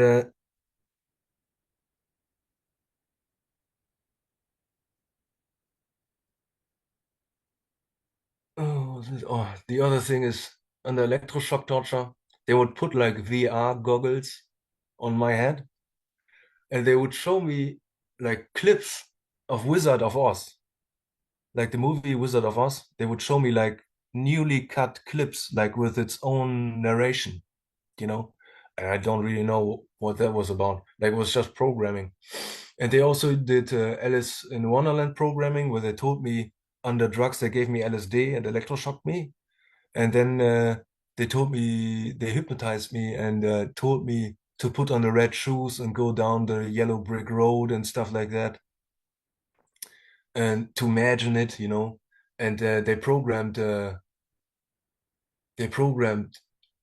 kind of a structure into my being and my subconscious being, the grid. They would call that the grid, and every time when they would use me in the basis, they would say that go into the grid, little gray bunny or something, go into the grid, and then I would dissociate and go into another altar, which then would do whatever the fuck they wanted from me.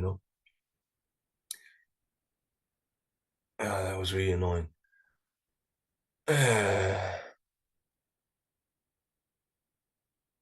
And they gave me a lot of drugs. LSD, they gave me LSD a lot of times. And one time they gave me LSD and then they put on weird masks and they both danced silly. Like it was totally silly, but I guess when you're a child, it's scary, So they're just looking for you to break. So they have another split off part of you that they can program and give like a new programmed identity or things to do. It's just a lot of torture. It's really a lot of torture. And yeah, one time they told me if I don't do what they do, they would get my siblings too. That's what they told me. And I remember when I was in my chi altar that I told them I want to go home. I don't want to be here anymore and I want to go home. And this Illuminati guy told me that he's my dad now, he's my father now, and this is my home. Dulce underground base is not my home. What the fuck are you talking about? So I think he meant the clone, but yeah, I'm in the clone, and I don't know if they think I'm not aware in the clone because I'm always aware. It's my soul. They put my soul into these clones, and yeah, I'm aware. I'm there. My soul and my personality are already one. It's like one being. And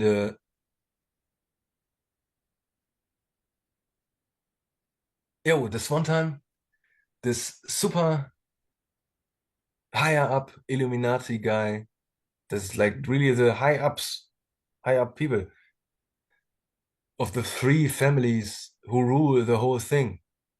They're genetically enhanced, they live forever in clones and all that stuff. They go back in time. One story is this guy sent his DNA back in time to cause humanity itself. Because that's how insane they are. I'm gonna send my own DNA back in time so I can pretend, this is where humanity actually started. So I'm the God. I'm God, basically. This is just the point he wanted to make is he's God. You know, it's just stupid. And they always have agendas. And the reptilians too. Like reptilian told me, uh, then I was already not in the basis anymore, and I was a little bit more, I don't give a fuck about what you're telling me, and to the beings that talk to me, I was like, yeah, fuck you, yeah, I don't give a shit. And this reptilian being told me, yo, Niklas, uh, here, we're from the dinosaurs, and you are actually the invaders, and we're here originally, and yeah, we're the dinosaur, we're from the dinosaurs, blah, blah, blah. And I just told him, you really believe that shit? I just told him straight up, you believe that stupid shit? Are you that fucking stupid? And because that's not how time works. Time, linear time isn't real. It's just the dinosaurs doesn't have shit to do with us from my perspective. It's not even our real history. It's just a perception. All these are other realms because other times are other places. And it's just a sea of other places, of other realms. Here there's Neanderthals, and they just bring that into perception basically and make us all believe that it has something to do with us. And that's why it then manifests, we collectively manifest it as real. That's why dinosaur bones show up because we all believe in it. And that's what makes it manifest. So I told him that he's an idiot, and I made him look like an idiot, which is really nice, to make a reptilian look like he's fucking retarded. And I asked him, are you really that stupid? You really believe that shit? Linear time and all that shit? And he's like, no, no, no, I don't believe that, I was just testing you. I was just testing you, you know? So just basically agreeing with what I'm saying, that it was made up bullshit. So they would always try that bullshit. And one time, uh, when I was going out of my body, the reptilian came to me, and I was on my way to the Akashic Records, which is basically the whole knowledge and history of your own bloodline, where all the knowledge and information of your whole bloodline is stored. And it's like a wall, like a tapestry. And I could look at it and I saw all the other lives in my bloodline and everything that they knew. And I was on my way there, and the reptilian came to me and just deceived me, just one time deceived me and told me, oh, you don't want to go there. That's totally dangerous to go there. And uh, come with me, come with me and let me show you something good, And I said yes. And I remember he took my energy being and he changed the frequency of my being lower and lower and lower and lower until we were in hell, like real hell. It was really crazy. It's really hell. Hell is really like hell, you know. It's really overwhelming because people getting hot coals shoved into their ass is the funniest thing there, Everything else is so extreme that you can't imagine it. It's almost like art. Like they make an art form out of torturing beings. So that was there I am, and I was there like for 5 minutes, and then I decided, yo, I'm leaving this place, and I just increase my frequency and I just leave, And I saw a gray being there, and it touched me on my arm, and it hurt like thousands of knives. Like somebody was stabbing me with thousands of knives. That was really crazy. And I just left just by my will, and I just demanifested my body and just went back to my original body. And the next night I went to the real Akashic Records, and when I was there, I got some of my memories back. I remembered some of the stuff in the bases, and I remembered that before I was in World War One, I had another life, and I was a woman, and I was a mother, and I was living like in the 18th century or something, and it was really nice. Um, I was always cooking for my family, and I was always sitting with the girls in the kitchen, and we were laughing all the time, like we were really happy all the time. It was just really beautiful, and we were just always caring about our family, That was really just something really nice, something that made me really happy, So So yeah, that was really nice to be a mother, and to know how that is. It's a very specific kind of love that a man cannot give. The man can love in a very specific way himself, but to love like a woman is something really special. So that's what I experienced there. That was really crazy. Are you able, from these past experiences, can you still feel them in your body today, for example? Like that motherly Yeah, love, can you like tap into that because you remembered that memory? Or is it still like you remember the yeah, memory, you don't have the feelings? I remember the memory. I remember how it looked like when we were sitting in the kitchen and there was another woman who was older and they were always laughing from their hearts, like they were laughing so much. Yeah.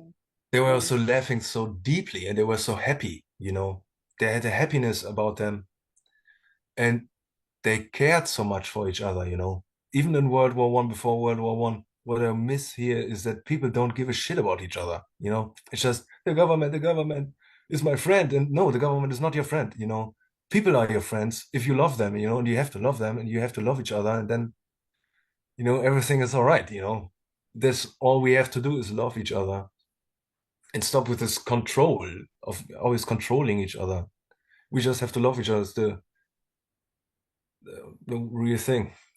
So what I wanted to say, this super genius, genetic enhanced Illuminato Oberboss, you know, uh, jerked me off one time in my clone. Like the first time I ever had like a sexual thing is he was jerking me off.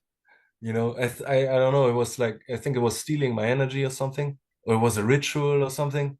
But he was jerking me off, and the funny thing is, the next time I was there, I was like this. You want to do it again? Come on, do it again. Like you know, like, he wasn't happy about that. So, but it was funny to me. So I thought that was one thing that was really funny. Yeah, then he did. And so the other things that they programmed into me, it's like I said, they gave me a Zeta altar, which a prosecutor altar, which it was basically me being evil. They told me to be evil, you know, and enjoy being evil, enjoy hurting others, and all that stuff.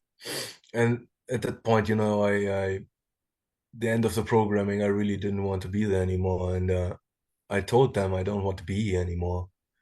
And especially after Augusto electroshock tortured me and told me that I'm supposed to kill myself if I remember any of the things that they told me.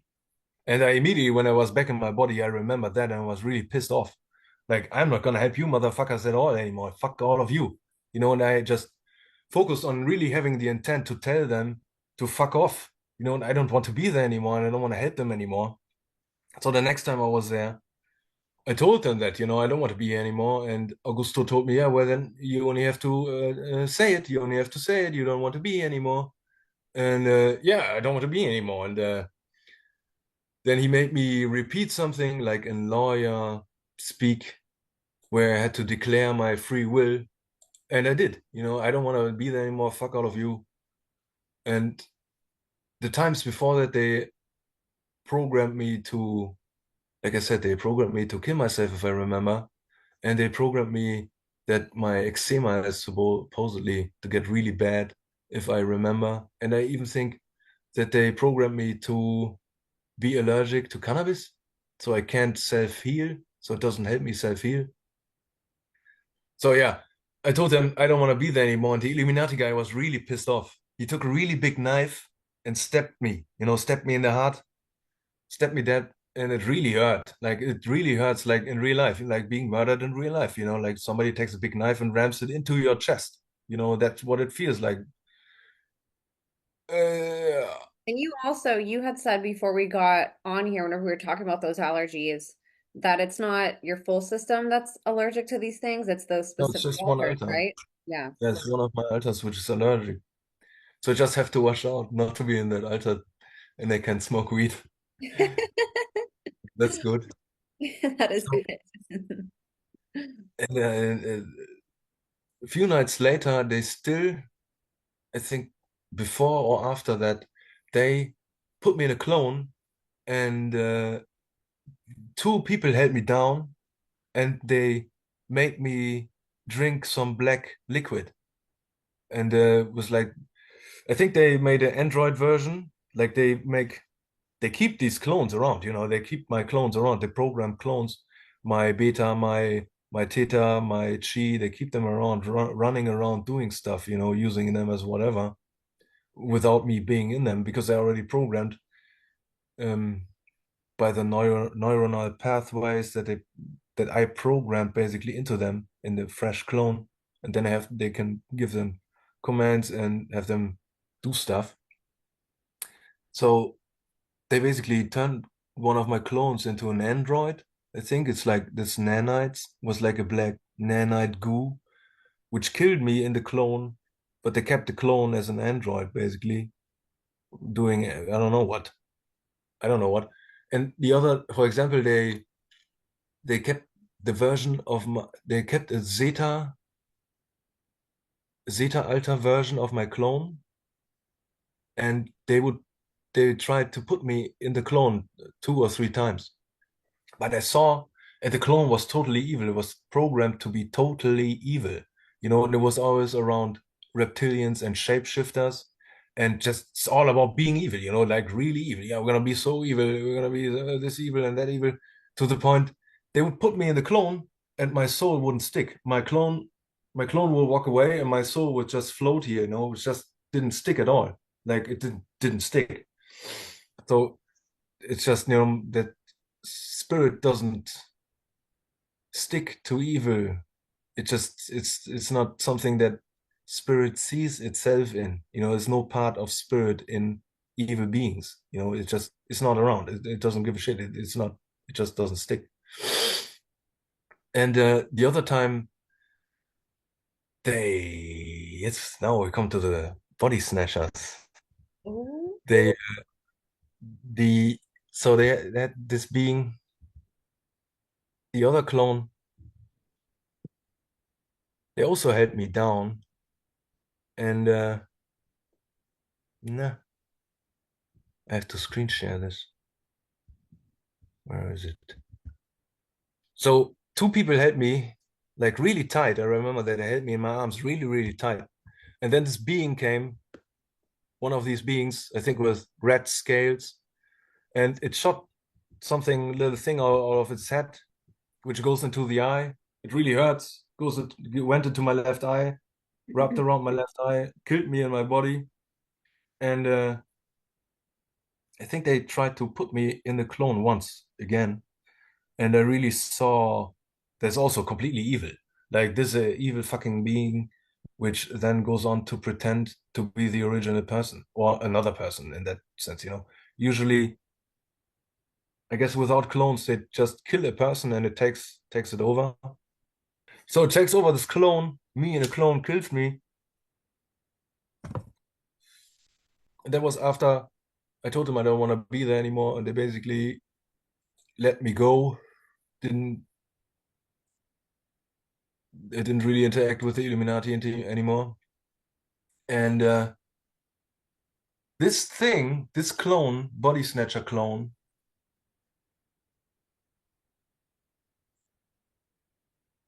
was really evil.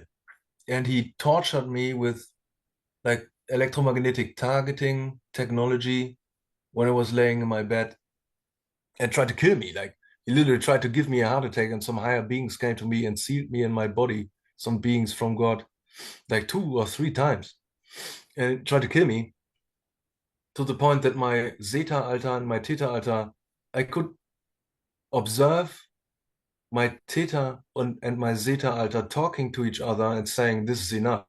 We're gonna fucking, we're gonna fucking find out who that was, where that is, and then I'm gonna fuck him up."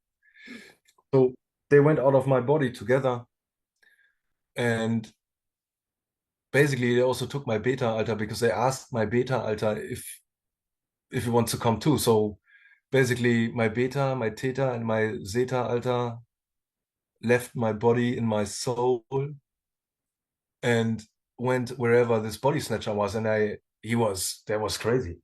I think he was, I don't know where he was, but he was in I think he was a politician, like a low-level politician. He played a politician, and he was surrounded by people who were also in a like a polarity with him, like a slave polarity.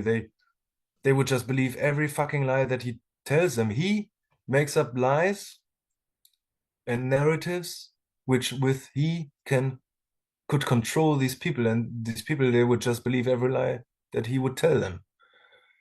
So that kind of pissed me off. That really pissed me off that people are so hyper compliant with every fucking narrative was just made up shit to control them, and they were.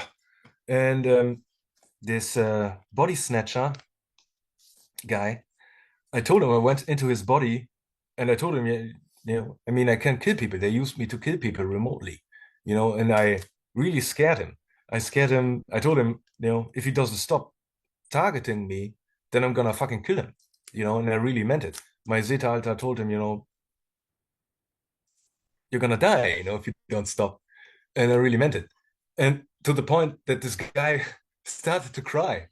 Like this body snatcher alien clone started basically to cry and was really scared of dying, and I scanned his being, and these beings are total fucking cowards, they're driven by absolute cowardice. They're the most hideous coward beings that could ever be, like body snatchers, they're just fucking shit. And I didn't kill him.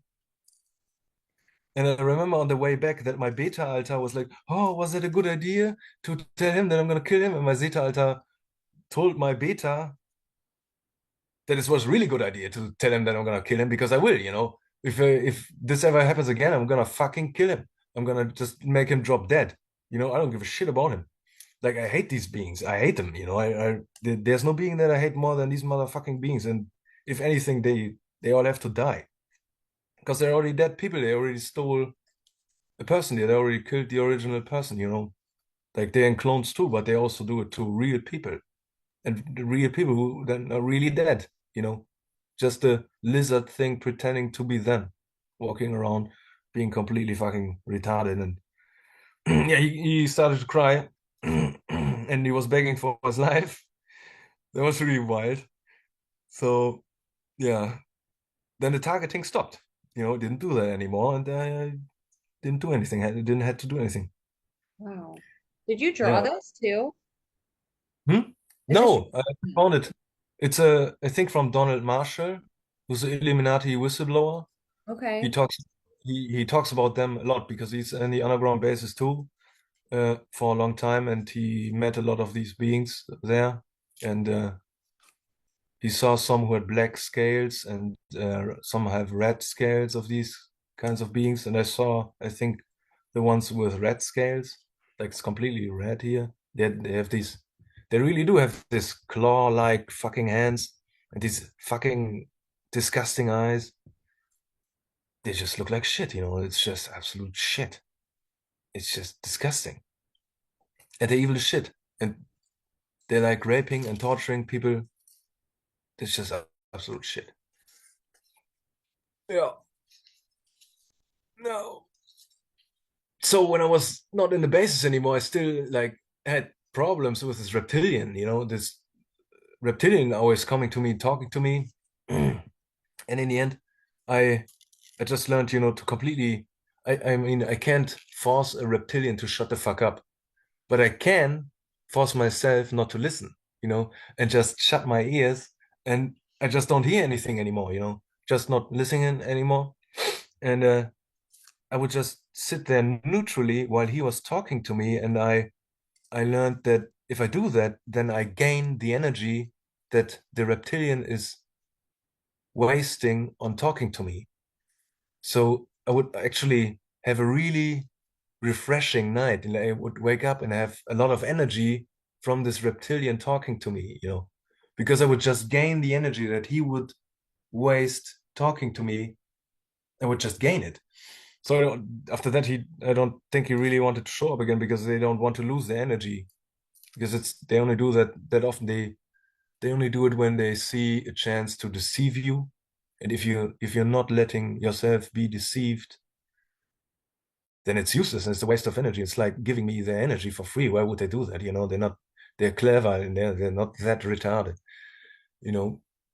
And there were some military people who came to me too and talked to me and tried to help me. I think those were like American military people, and I don't know if they used technology, but they talked to me and they tried to help me. And I think they organized basically one of these what they call pledian guys, these blonde guys, blonde psychic guys. I don't know if they're from pledians or not. I think according to other, like according to Augusto, they are from another timeline which collapsed. They are from a timeline where the Nazis made super soldiers, and they are the Nazi super soldiers, but then genetic mutations happened. They found their heart, they advanced their heart. They didn't give a fuck about being super soldiers for Nazis, and they just fucked off, just and the whole realm collapsed, and they came out of it, you know. So something like that. And it's crazy because when he came to me, he was the only guy who was fluently speaking German to me. I speak German, all the time. And he was really fluent in German. And I was even thinking at the time, wow, this guy must be talking German at home. What the hell? You know, what the fuck? How does he speak German so well? You know? He was also the only guy that ever talked to me in a way like somebody who knows to talk how to talk to children.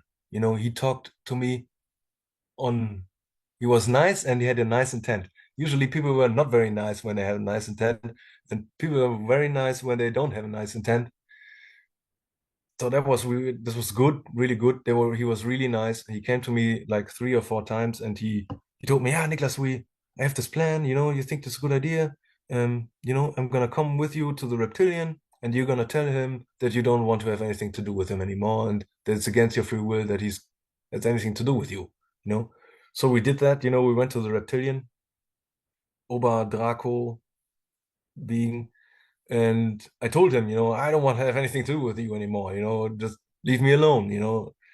And the blonde guy was just standing there, and the reptilian was telling me, he was hissing at me like like a cat. That was really crazy. He was like, what the fuck? It's really crazy. And what I got is he told me, so the blonde guy also toned down my psychic energies like a little bit, because he asked me, maybe you're gonna take a little bit of rest from all of this, not be super psychic and all that stuff anymore for a while. And I said yes. He also asked me if I want to forget everything, which I said no to. So I don't want to forget, I don't want to. So he didn't mind wipe me. But yeah, the reptilian told me that when I'm back, that I still will have desires, and he would pull on my desires or something. And I just realized that they are time traveling beings, and that time is one large object and it's already happening. The future is already happening. So, for example, when I was 13, I saw that this pandemic thing is happening. I saw that, and I saw that people have to make their own free will decisions. And I didn't really like that. I didn't really like what I saw, I really didn't like what I saw about this time. And it's basically, I think that basically the vaccine is a deception and it's to depopulate people. And mostly only people who are already starting to become parasitic take it. And in the end, there can be nobody in this rhyme who is parasitic. There can not be one person who is parasitic in this rhyme, because otherwise all this shit that happened until up now will happen again.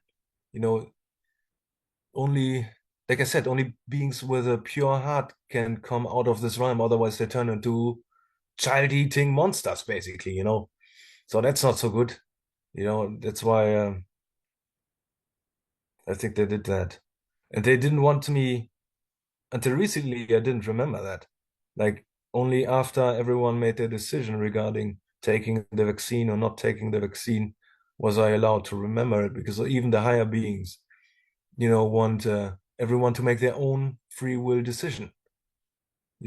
Just everyone's free will has to be respected in that sense. So, and also, if you tell people what it is, then they wouldn't learn themselves. It's really how these beings see that. They're pretty merciless with that. If you make a free will decision which harms you, they see it's your own problem. Like when in 2013, I had a near-death experience, and when I was there, I also saw that this was gonna happen in 2020.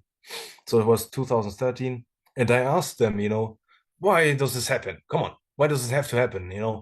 And they just told me it's free will. That's all. It's free will, and if it's deceived free will, it's still free will.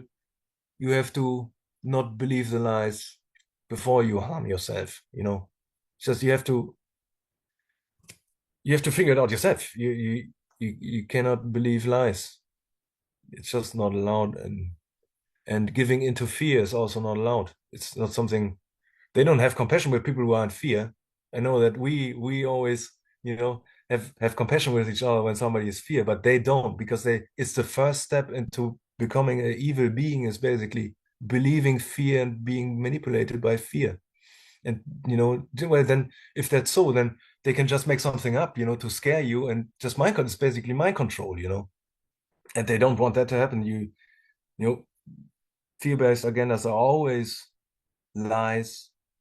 And like I said, the Illuminati, they also basically see themselves as a buffer between these reptilian beings and humanity, because humanity is so naive, because we are so extremely naive. We believe literally everything. So I think that's a big part why they also have these targeting technologies. It's all imitating what the reptilians do naturally, like all of that mind reading, you know, electromagnetic torture and all of that. That's everything that reptilians can do to you. So if they wouldn't do that, humanity wouldn't be prepared at all. Like our collective consciousness wouldn't know what to do. Like now we at least have a lot of people who have been targeted individuals, and they kind of know what it is. And you can always in meditation neutralize the energy. Like when you targeted individual, you can neutralize its electromagnetic energy, and you can neutralize it. Like you have to focus and neutralize the energy, and you gain the energy. Like you can gain the energy from any attack. you know How do you do it's that? Do like you when people imagine a polarity to that, to like the negative energy? Do you envision positive energy, or how would it's you just being recommend in it? it's it's being in total neutrality. As you're totally neutral, you're just completely neutral. You don't give in into any polarities. You're just neutrally centered in your being, and then you gain the energy. I can't describe it any other way. It's just that's what I did when I'm attacked, or when I was attacked. I just gained the energy. Like I said, later in my 20s, I was targeted again by Freemasons, by possessed Freemasons, who used a 14-year-old kid, who they raped and tortured. They gave him targeting technology, and they told him lies about me, why it's okay to torture me. And at the time, I wasn't really that mega psychic again. It's just that I knew how to convert the energy, the electromagnetic energy that they would throw at me to torture me. I just gained the energy from it. And then I went with that energy out of my body. I used the energy to go out of my body and find them and scan the whole place, and just get basically reconnaissance on them, getting intel on who is doing that, why are they doing it, and and then I would decide if I would go out of my body again and kill them. But yeah, I'm not gonna kill some 14-year-old boy who they raped and tortured and forced to use targeting technology on me, you know. There's something where Jesus says you turn the other cheek, you know, and that was like, I finally understood what that means, what he means with turning the other cheek, you know. It's like, it's okay, you can torture me, I don't mind, you know, because it's already so bad. And these children in these satanic families, they don't have any place to go because everything is subverted. Like our whole society, every position of control is subverted. And they don't even have to be in satanic families anymore because they just get them in REM sleep, put them in clones, and then do monarch mind control on them, you know. So they have a lot of celebrities in underground bases and clones. They have most politicians in underground bases and clones, and get them in the night, you know, and do monarch mind control on them. They have most business people there. A lot of them are compliant. They don't give a fuck. They think it doesn't matter killing children and clones, but to soul, to spirit it does, and that is kind of their agenda, is to make everyone evil, make everyone lose their soul, make everyone lose their love. You know, that's really the real agenda. It's like an interdimensional invasion, basically, where the invasion is to make everyone evil, you know, and just tell them lies and make them believe bullshit. Like you really have to stand in love and believe in love, that love is the thing to do and nothing else, you know, to not to fall for their lies because they're just gonna tell you any lie. Oh, we have this secret club, don't you want to join? And suddenly you're in an underground base, REM sleep, and you basically sold your soul or something. And if you tell anyone about it, they will kill you. Like they use psychic children to kill people, you know. Like they don't take those oaths from people for nothing because they wanna kill people if they talk about it. That's why nobody's talking about it, you know. And Jesus specifically somewhere in the Bible, I guess, said, you know, not to take oaths because they use everything against you, you know. So not to take oaths and just love, and you're fine basically. And you're gonna leave this rhyme at some point, and you're probably gonna go in a higher rhyme, which is a lot better and not completely inverted and fallen, but basically paradise. And I think this lady, over the years, they always took me out of my body and took me into these rhymes, you know, like the new earth. A lot of people talk about the new earth. And I think I was there and I saw it a lot of times, and it's really beautiful. You know, it's really beautiful. Like the sky is really beautiful. Everything is so beautiful. It's beautiful gardens, for example, I know a guy, like when I went to school, there was one kid who was always mobbed, you know? And actually, I realized that this guy was the nicest guy in the whole school, you know? He was always friendly. He was always trying to be a friend to everyone. He was always trying to love everyone, even when they were made his life horrible, you know. And he would never give that up, you know. And he was adopted, and I know that years later his only sister died, and I saw him again, and he was homeless. You know, he was homeless, and I saw him again. And when I saw him, I had a vision, and I was out of my body in another realm, and I saw the lady, the mother goddess, or what do you want to call it? I don't know. They don't give me a business card, you know. Nobody ever gives me a business card and tells me their name. But it's always this woman, and she showed me him in this other realm, and he was somebody who had great authority in this realm because he had a lot of love, and in this realm, you have a lot of authority when you love a lot, you know. This rhyme here is inverted. You have a lot of authority when you're fucking evil and you think you're clever and you're scamming everyone, you're stealing from everyone, you know. But there, he was actually somebody who was like a lord or something, you know, and like somebody who lives in a castle or something, you know, like really someone, you know, who had authority, authority of the heart, you know, somebody you would go to if you don't know any, you know, like, it's crazy. But it's a not inverted world, you know. Yeah. And I saw that a lot of times. And for example, recently I saw I went out of my body and I saw, I think it's the same world. And I saw people in white robes and they had this kind of, I could feel that they had this Kundalini system, this light energy, and I could feel they were so strong.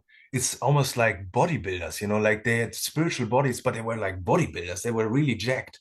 They were like a lightning bolt, like it felt like a lightning bolt because it's so extremely powerful beings.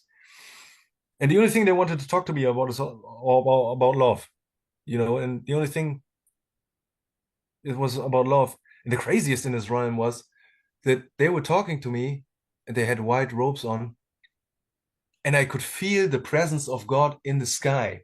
It's like, what the fuck? There's like the presence, like the energetic presence of God in the sky. You know what I mean? This is crazy.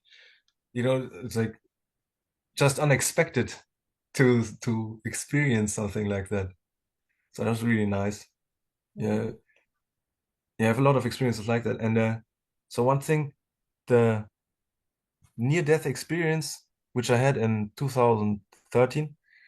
So my grandma died when I was 8,880 days old, and I had my near-death experience when I was 8,888 days old. It's a weird day for a weird near-death experience, these weird numbers, these synchronistic numbers. And I died of a brain bleed. Uh, but I'm still here, I came back. So I died of a brain bleed, and I met my grandma in heaven, and it was like a white rhyme, and there was a group of people in white robes, and I wasn't. I think I was 23 or 24 at the time, and I wasn't that age. I was like 6 years old again. I was completely 6 years old again. And that was my grandma. And my grandma was really happy to see me. And I was really happy to see my grandma. I was like, Grandma, what are you doing, Grandma?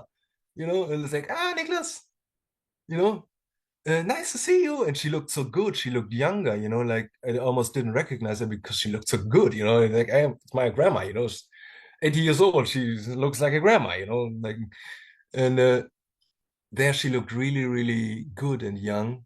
And she told me, come with me, come with me. I want to introduce you to somebody. She's coming soon. That's what my grandma told me. And then she introduced me to a little girl with red hair in a white robe. And I saw like light swirling around her. And there was a crowd of people in white robes. And this little girl showed me like uh, things which she had planned out in her life. And I saw her when she was 5 years old. I saw her when she was 15 years old. I saw her when she was 25 years old. And she was always smiling at me. Like she was really smiling at me. And my grandma told me that she's coming soon, you know. And I was 10 years later, and 5 years after my near-death experience, uh, my brother became father, became a dad. And to this exact girl, it's this girl. She looks exactly, now it's 5 years later, and she looks exactly like I saw her in heaven, like exactly, the hair, the face, and everything. And that's this girl that I met in heaven. Now she's here. It's crazy. So, and then when I was there, I there was a feeling of like my best friend ever came. Like there was somebody there back there, and it felt like my best friend. And the crowd, they were like, oh, he's coming, he's coming. It's like God is coming. And then like God came and talked to me, and I realized that he was always already talking to me all my life. Every time I was loving something, he was talking to me about it. He was like, yeah, you love that? He goes, yeah, I love trees. He's like, yeah, I love trees too. Yeah, it's amazing. Like, oh, it's so cool. That was God talking to me over my lifetime, and he was going through my lifetime whenever I talked to him, and he was answering me directly. He was talking to me all the time. And then I realized at some point, wait a minute, are you God? And he was laughing with full stomach. Yeah, yes, I'm God. Yeah. And I asked him what I'm supposed to do with my life, and he told me that I only have to love.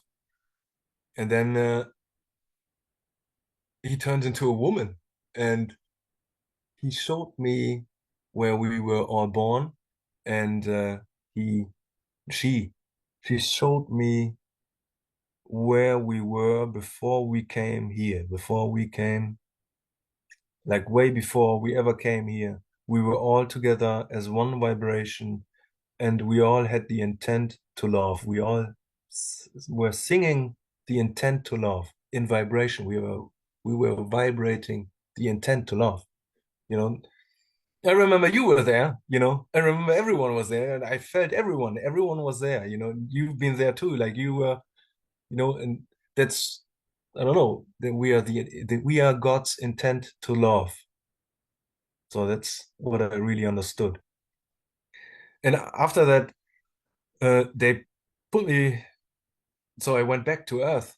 But before I went back into my body, they put me in a healing machine with some dude standing there next to the healing machine here on Earth. And they put my soul in a healing machine, and I was laying in it, and I asked him, "Yo, what are we doing here?" And this guy told me healing. And I said, "What does that mean? Love or something? And love is, I'm gonna feel love or something." And he told me, "No, it's acceptance." Because of all the torture that I experienced, I didn't have that much acceptance. I wasn't walking around being the nicest guy, or So, and after that, I woke up in a hospital, and I just had so much. I felt so much love for the world. And don't know why I saw that, but I saw people in India, in rural India, people who got loved really a lot because they love in a very specific way. They love each other in a very specific way. They have a great community, and they care so much about each other, and they're so happy. And God really loves that, they really loves that. And I could see that, and I also loved that. So that was really crazy. So then this feeling really stayed with me for many years, after that, like for 5, 6, 7 years, like a long time. And I was just really happy. Just happy, doing what I'm doing, loving people, caring for people, giving a fuck about people, how they feel, you know. Yeah. So that was really nice just to meet God. And one other thing, so when I was still a kid, and I was out of the bases, because they programmed me to be so evil, at some point my soul didn't stick to my body anymore for a while. And I was basically possessed too for like a month or something. It was pretty fucking evil when I was 13, because they programmed me to be evil. And I lost my soul, and I had to decide that I want to be with God, and that I want to love. And then God came to me, like God came into my room and gave me back my soul. It's like dying. When you don't have a soul and they give you back your soul, it's really like dying. It's like dying. It's more intense than dying in a clone. It's like dying in a clone times 10, when because all the evil inside of you gets pushed out of yourself when you get your soul back, and it takes your place in your heart again. So Augusto talks about the Illuminati people not having souls, and that they're basically scared to die. So they're scared that if they get their souls back, that because they hurt people so much, that they would die, and that people wouldn't forgive them, and that society wouldn't accept them back. Which is not true. First of all, there's no society that has any fucking meaning. People don't love, so it has no meaning. And if somebody asks for forgiveness honestly, then it's kind of a sin not to forgive them. That's like a great sin. If somebody really honestly asks for your forgiveness, not to forgive them is a really, really bad sin, because you put yourself in the way between them and God, basically, them returning to God. And God really wants people back. Like, whatever you did, whatever evil thing you did, God really wants to forgive you, but you have to want it, you really have to want it yourself. It's free will, it's our free will. You have to choose God. That's really important. It's just something that I wanted to say. Thank you. It is really important. Yeah. Yeah, to forgive is very important. It's not it's not so good not to forgive when somebody asks for forgiveness. Yes, that's the point right there. But they have to, yeah, you have to want it. It's free, it's a free will realm. If you want, Yep. you have to want forgiveness. And I also had to ask God for a lot of stuff for forgiveness. And I notice that when the higher beings come to me, that it's almost like they're shining a flashlight onto my sins. That I feel my sins extremely, like when they are present, just their presence makes me immediately remember all my sins, like all the times that I wronged somebody, or I hurt somebody, that I feel that. And I think what somebody has to do then is just think about the things that where you wronged somebody and look at it, feel how the other person felt, and ask for forgiveness, and then God forgives you. That's it. It's not so hard, you just have to do it. Yeah. So I have anything else here? Well, on the 21st December 2012, this lady came to me too. I think this is like an important date because a lot of things became better for me after that. I think they had like the Freemasons and all those people, they had like a contract with Lucifer until 2012. And even Augusto, the guy who programmed me, says they're all in a hive mind now. They're not really connected to Lucifer anymore, and they're all in their own afterlife hive mind because they don't have souls. They have to go somewhere. Their minds. They have a technological afterlife, basically. It's not something I want to be in because I was connected to that and I really didn't like it. Like, ugh. Being with God is a lot better. Like, it's no comparison. Agreed. Yeah. So yeah, that basically was everything I wanted to talk about.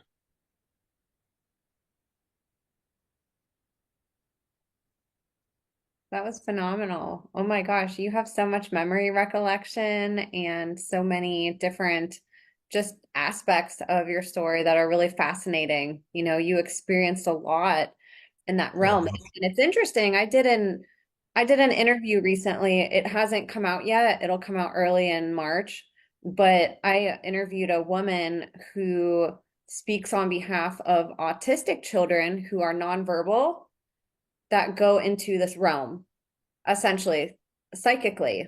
They all meet together, and it reminds me so much of your story, like how there's these different dimensions of reality that most people aren't aware of. We're always taught in school that life is physical, that if you can't touch it or feel it or see it or put it under a microscope and dissect it, it's not real. We don't learn about the spiritual aspects of our body and the supernatural things that we can do. We're so physical, we're so stuck in this physical realm, and we lose touch It's with illusion. even our own intuition. Yeah. Forget about psychic abilities. Like most people can't even like tune into their own heart and like make Yeah. a decision. If a Yeah. decision comes, they have to watch the news to get their answer, go to a doctor. Like we've so lost touch with just who we are, much less the extra the supernatural things that our body is capable of doing, Yeah. even when it comes to trauma. Even understanding what happens to us under extreme duress and trauma. Like we're so disconnected from all of these things. And your story really brings us back to that humanity and helps showcase what else is out there that we're missing. What our bodies are capable of doing, some things that could even happen while we're sleeping. We take for granted Yes. sleeping. There's so many health benefits to it, but again, we're taught like a physical benefit, like, well, it's restorative, it's healing. they don't teach, and I know that your case, it's not like everybody, could go through or went through what you did, but understanding what's possible helps us understand that the world that we're in. It's a puzzle piece, it takes us from the indoctrination and it adds to that foundation of, all right, what you learned in school was just this really basic, you spent so much time learning just the very basics of this reality. But when you listen to a testimony like yours, you can add layers to it and say, oh, well, this exists somewhere too. There's Yeah. a dimension where these things happen. This is what's possible when we sleep. This is how trauma can affect our body, So I really appreciate you sharing all of this because I know it's really hard that this was really horrific things that you went through and were put through. And I mean, I learned a lot just spending time with you and hearing about this because it's not stuff that, a lot of people experience or have the courage to talk about. So I really appreciate you, and it's such an honor to finally get to hear your whole testimony because the bits and pieces that I've heard were just incredible, and hearing it all together, my mind is just blown right now considering all. Yeah. So yeah, it's all an illusion, believing we're just the body. That's an illusion. It's a perceptual illusion. And Yeah. we can self-heal. We can do all of these things.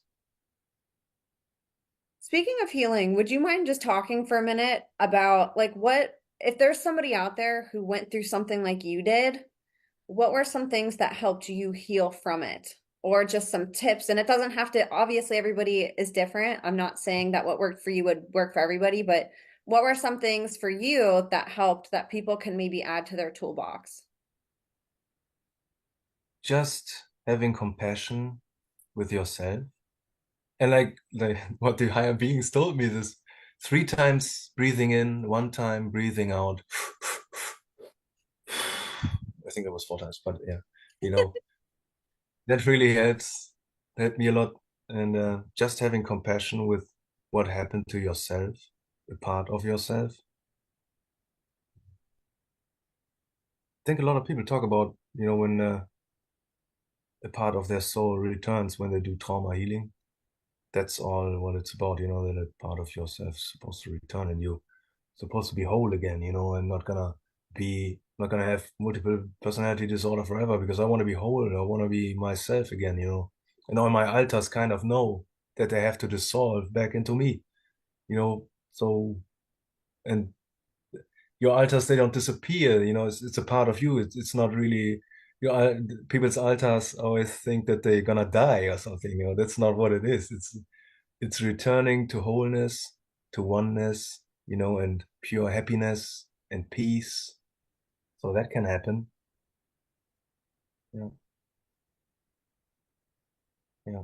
Really helpful. I appreciate you sharing that. It's always helpful for people to have tools. Again, not everybody is going to do the same thing and it's going to work 100% of the time for 100% of people, but I'm always interested in creating a big toolbox, and that's a really good, breath work in itself is such a good regulator of our nervous system if we're just intentionally breathing. So that's a really good tip that you gave on there too.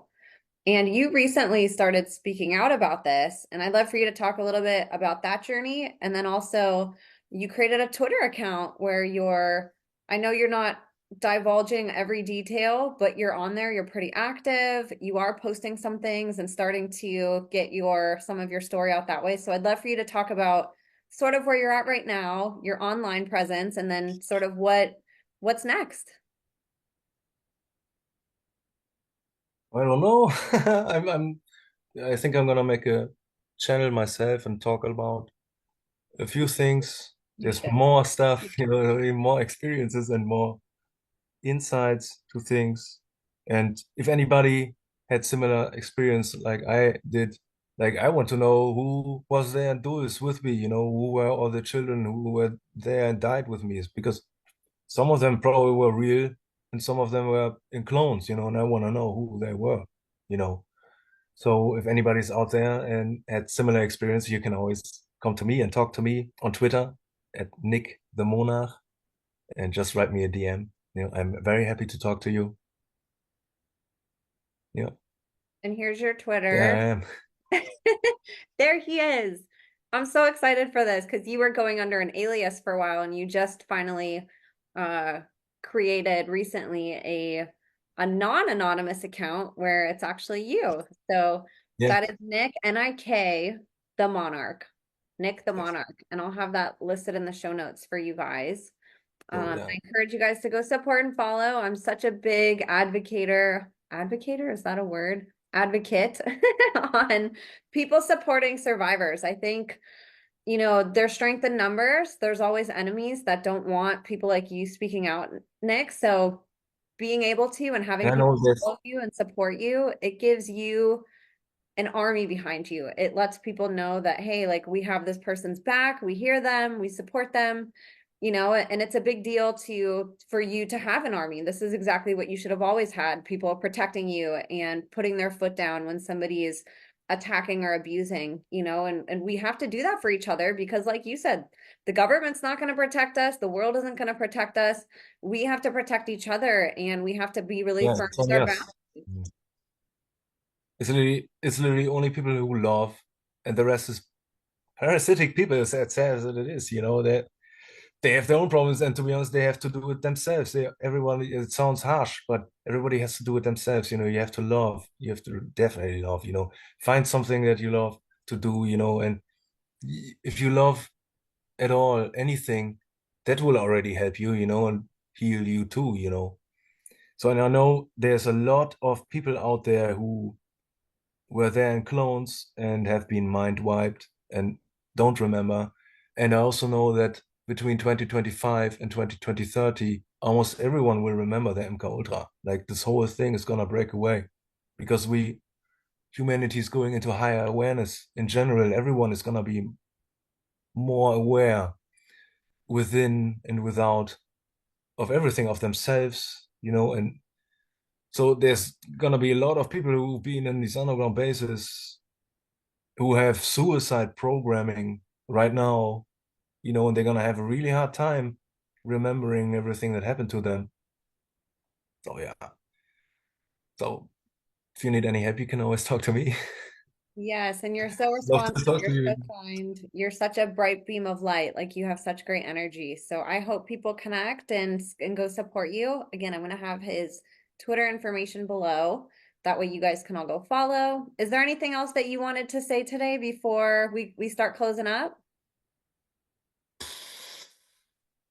So I wrote down some stuff. Um, one other thing that I remember is when I had a really bad time when I was out of the underground bases, and these blue guys, these blue-headed guys, they brought a woman to me one time, a German woman who I guess she always hangs around with them. I don't know, psychically. And it's just a really nice woman who came to me, and she also talked about it. Like she made videos on her by herself, talking about her experiences with these Arcturians or whatever they're called. And she came to me, and it's just when somebody's traumatized, it's just very nice to have somebody who cares, who just, loves. It's just the presence of love that already helps people. You don't even have to talk about anything. It's just people's loving presence that can help traumatize people a lot. So, if you want to do anything, go into schools, and love, and you have a hobby. It's for me, it's an excuse so I can be around people and just be a loving person. It's just something I make up. Yeah, we're gonna paint a little bit. Usually, we don't even paint graffiti. We paint like tractors or farm equipment or something, whatever they want to paint. But everybody has a hobby or something that they can share and just be present with people. You know, so they don't feel so alone. You know, that's really important. That's extremely important, especially today when everybody's so isolated and, on social media, there's not really like connection, that is really important and to be cognizant of that. That's something I've become more and more aware of is how many people are battling silent battles that we're talking to every day and don't know. We could be Yeah. in the line at the grocery store and the lady doing our groceries could be totally rude, and we could get mad and annoyed, but to be able to stand back and say like, well, what's going on in her life that, is she hurting? Or even the person that's really happy, is there something that they're struggling with that I can make their day a little bit better? I really love that advice because I think we take that for granted sometimes, and we constrict ourselves to being unsocial and unkind, and that's such a beautiful lesson. So I really appreciate you sharing that, Nick. I think if you're in love, you don't have to worry about reptilians at all, but you really have to mean to love, like you have to mean it. And you have to mean it every day. Everything you do has to be manifested from your intent to love. And then nobody can do anything to you. Like no fucking psychic beings, because there's always gonna be higher beings who see that you want to love and they agree with your agenda to love, of raising the frequency to love, and they will protect you from a lot of stuff, that you wouldn't believe. Yeah. You're so So right. just Yeah. love. Yes. Beautiful closing words. So I really appreciate you coming on here again. It's an honor to finally hear your story, your incredible testimony. You did phenomenal telling it your first time. I would have thought you've already done this a million times. So I would love, and I think everybody would love if you started your own channel and started doing this more because you're so good at it and you're a bright light and you have a lot to share to benefit people. So we'll have you back on sometime. I'd love to have you back to talk about more stuff. And if you have your channel up, we can help promote that, and any other projects that you're going to do. Thanks, And Emma. I really think you have a really bright purpose in this mission. You have a big mission in this movement, and I'm really grateful and couldn't think of a better person to help lead than you. Love is the way, and we do need to tap back into that, and you are just a beam of love. So I'm excited to see what God does with you. Everybody, I'm going to have Niklas's Twitter below, so please again go connect with him. I will have all my links in the show notes to you. Connect with us on all platforms. We never know when we're going to be terminated or what's going to happen. So, connect with us wherever we're at and keep up. Go support Nick. He's just phenomenal and he is super easy to get a hold of. So please, like he said, go share your experiences with him if you have had something similar, or if you've heard somebody that does. We all need to share resources. So go ahead and tap in with him, connect with him, go follow and support and hype him. Niklas, thank you so much for being here. I'm so grateful. You guys, thank you so much for supporting. Thank you so much for being here. God bless you all, and we'll see you next time.